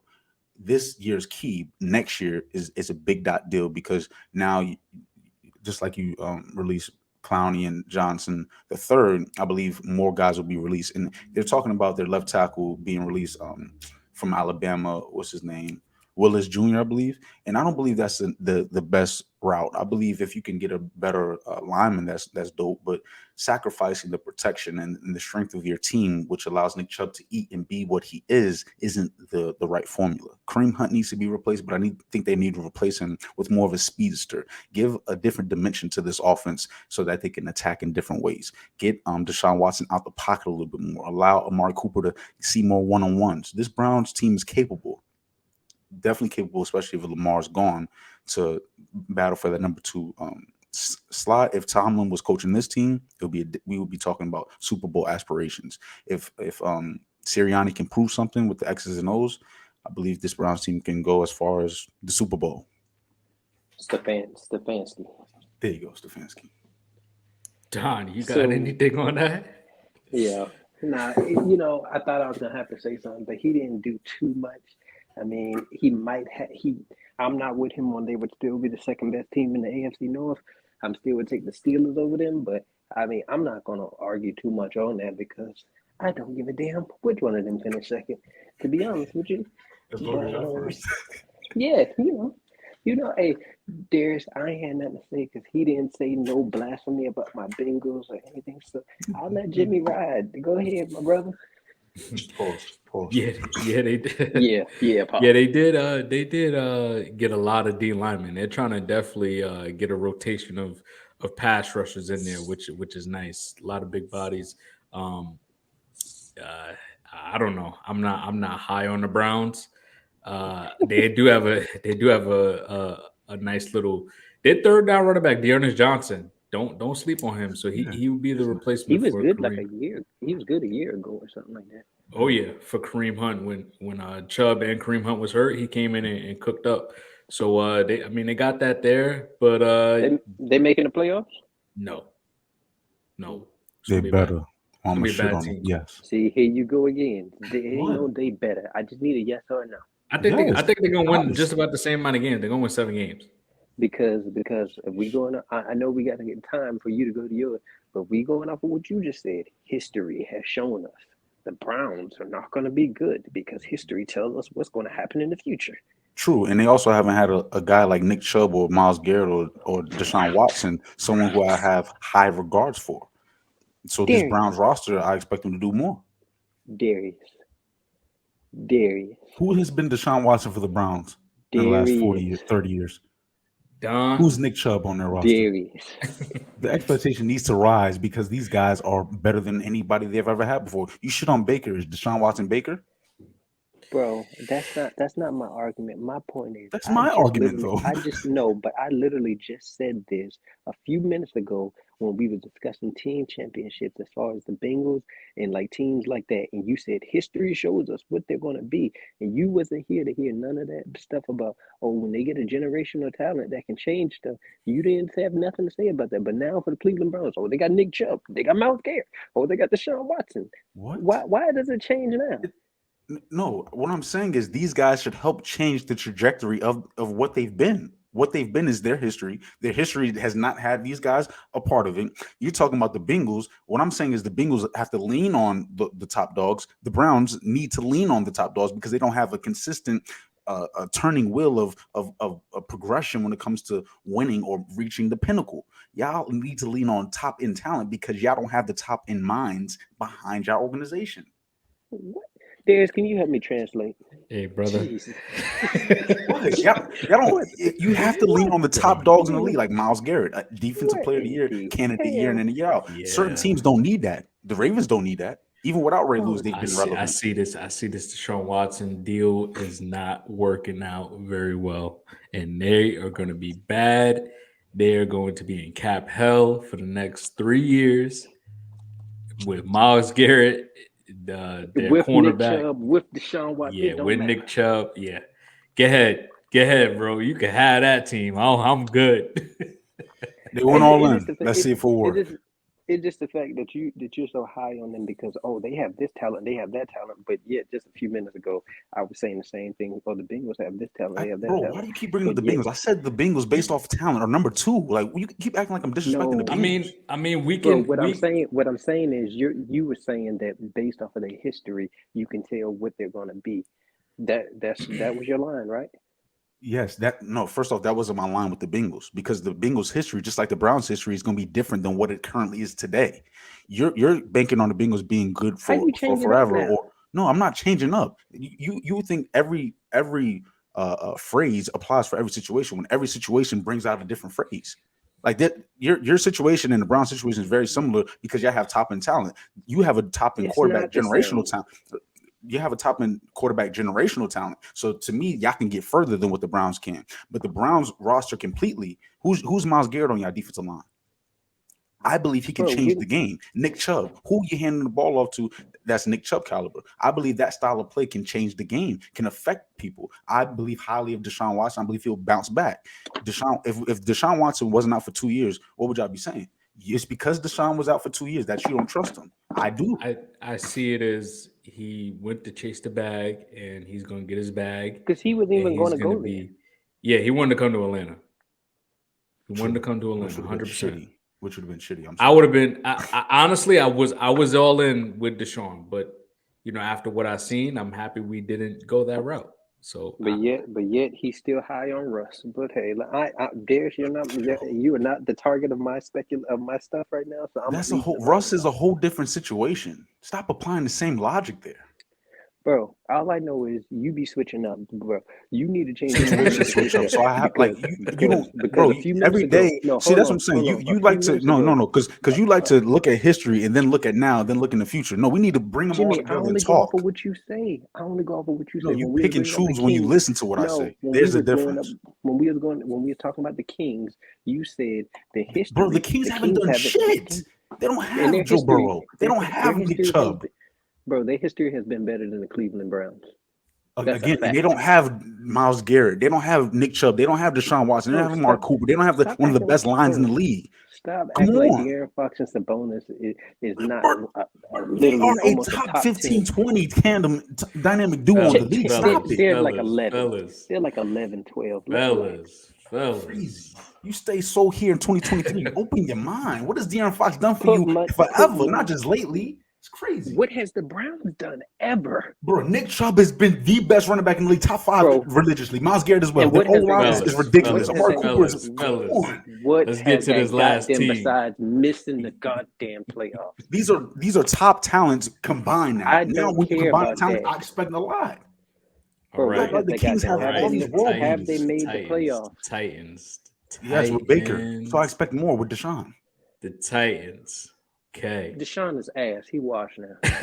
He's Baker now. Baker, you shit on Baker religiously. Are we shitting on Deshaun the same? The thing about it, I didn't even want to say that about Deshaun, but it's the fact that you just be praising this guy. I don't even believe that he's ass, but I had to say that because you sit here and be praising this man too much. I don't praise him. I have high expectations. He has not reached the expectations I have for him. I have high, and if he doesn't, I say religiously, I'll shit on him. This is the issue. All right. Go ahead, Darius. Go ahead, Darius. Okay. The Titans. We're going to have this conversation another day, Jimmie. I think they're teeter-tottering whether they want to be a bad roster or they want to just be a rebuilding roster. And I think they need to make up their minds on what they actually really want to do, because I don't think they're going to be better than the Colts, and I don't think they're going to be better than the Jags. First thing they need to do, go ahead and trade Derrick Henry, do the Bill Belichick way, and trade a player before it's too late. While you can maximize Derrick Henry's value now, go ahead and trade for him. You're not going to get a first-round draft pick, so just get that out your mind. Trade him for a second-round draft pick. Trade him to the Miami Dolphins, who wants to take all the players. So send them to Miami. But you got to hit on your first-round draft picks because your last 4 was bad. The last 4 first-round draft picks that they picked was really bad.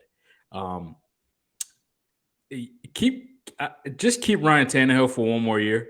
Just stick it out. If he starts to play bad, put Malik Willis in there. I don't know. It really doesn't matter. He doesn't have anyone to throw the football to.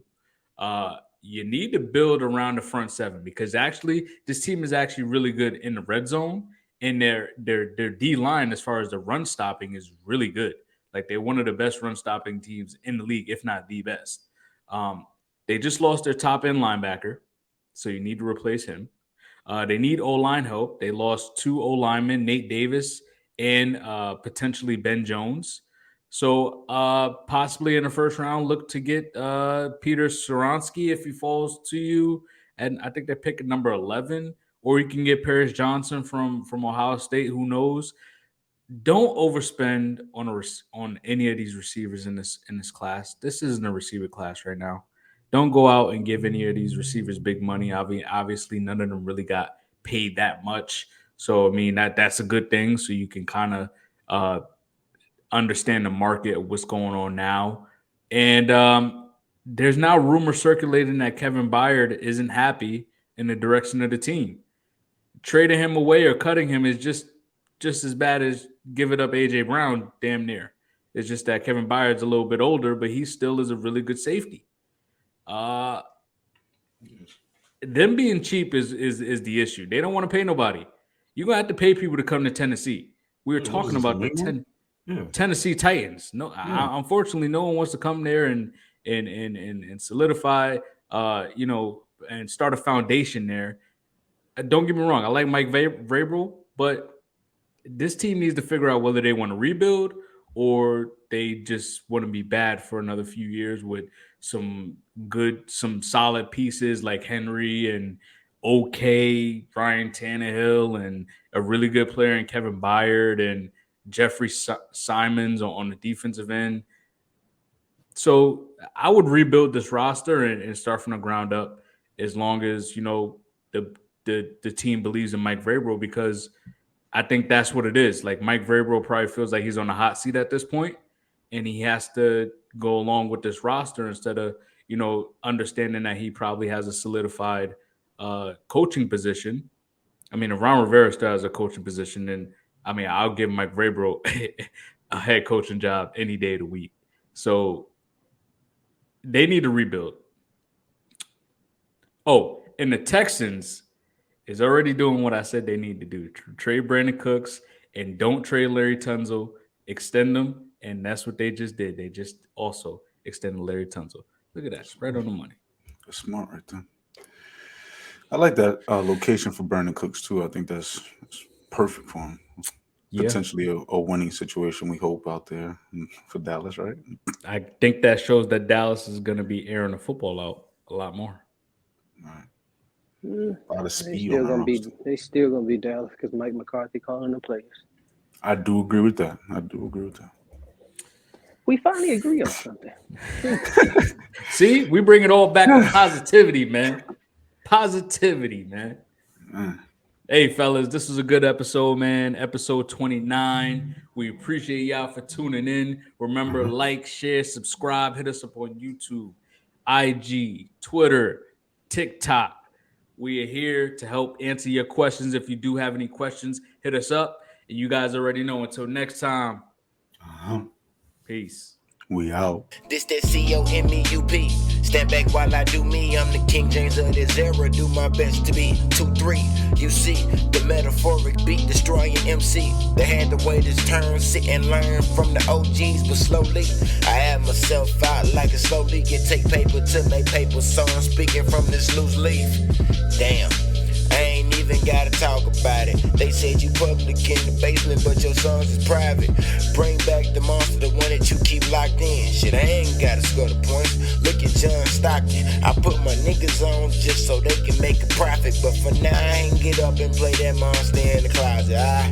Mon V hit 23. Rest in peace to every beat. Bring them leather bags and bring them white sheets. I'm all that in the bag of chips. Hit that nigga if he trip. Nigga run, you better not trip, cause if you slip, I'm catching up, niggas, y'all running too slow. And if you running too fast, I'm gonna pick up me some more. Cause y'all niggas been tripping, yeah, y'all niggas been slipping. Y'all talk about cars and auto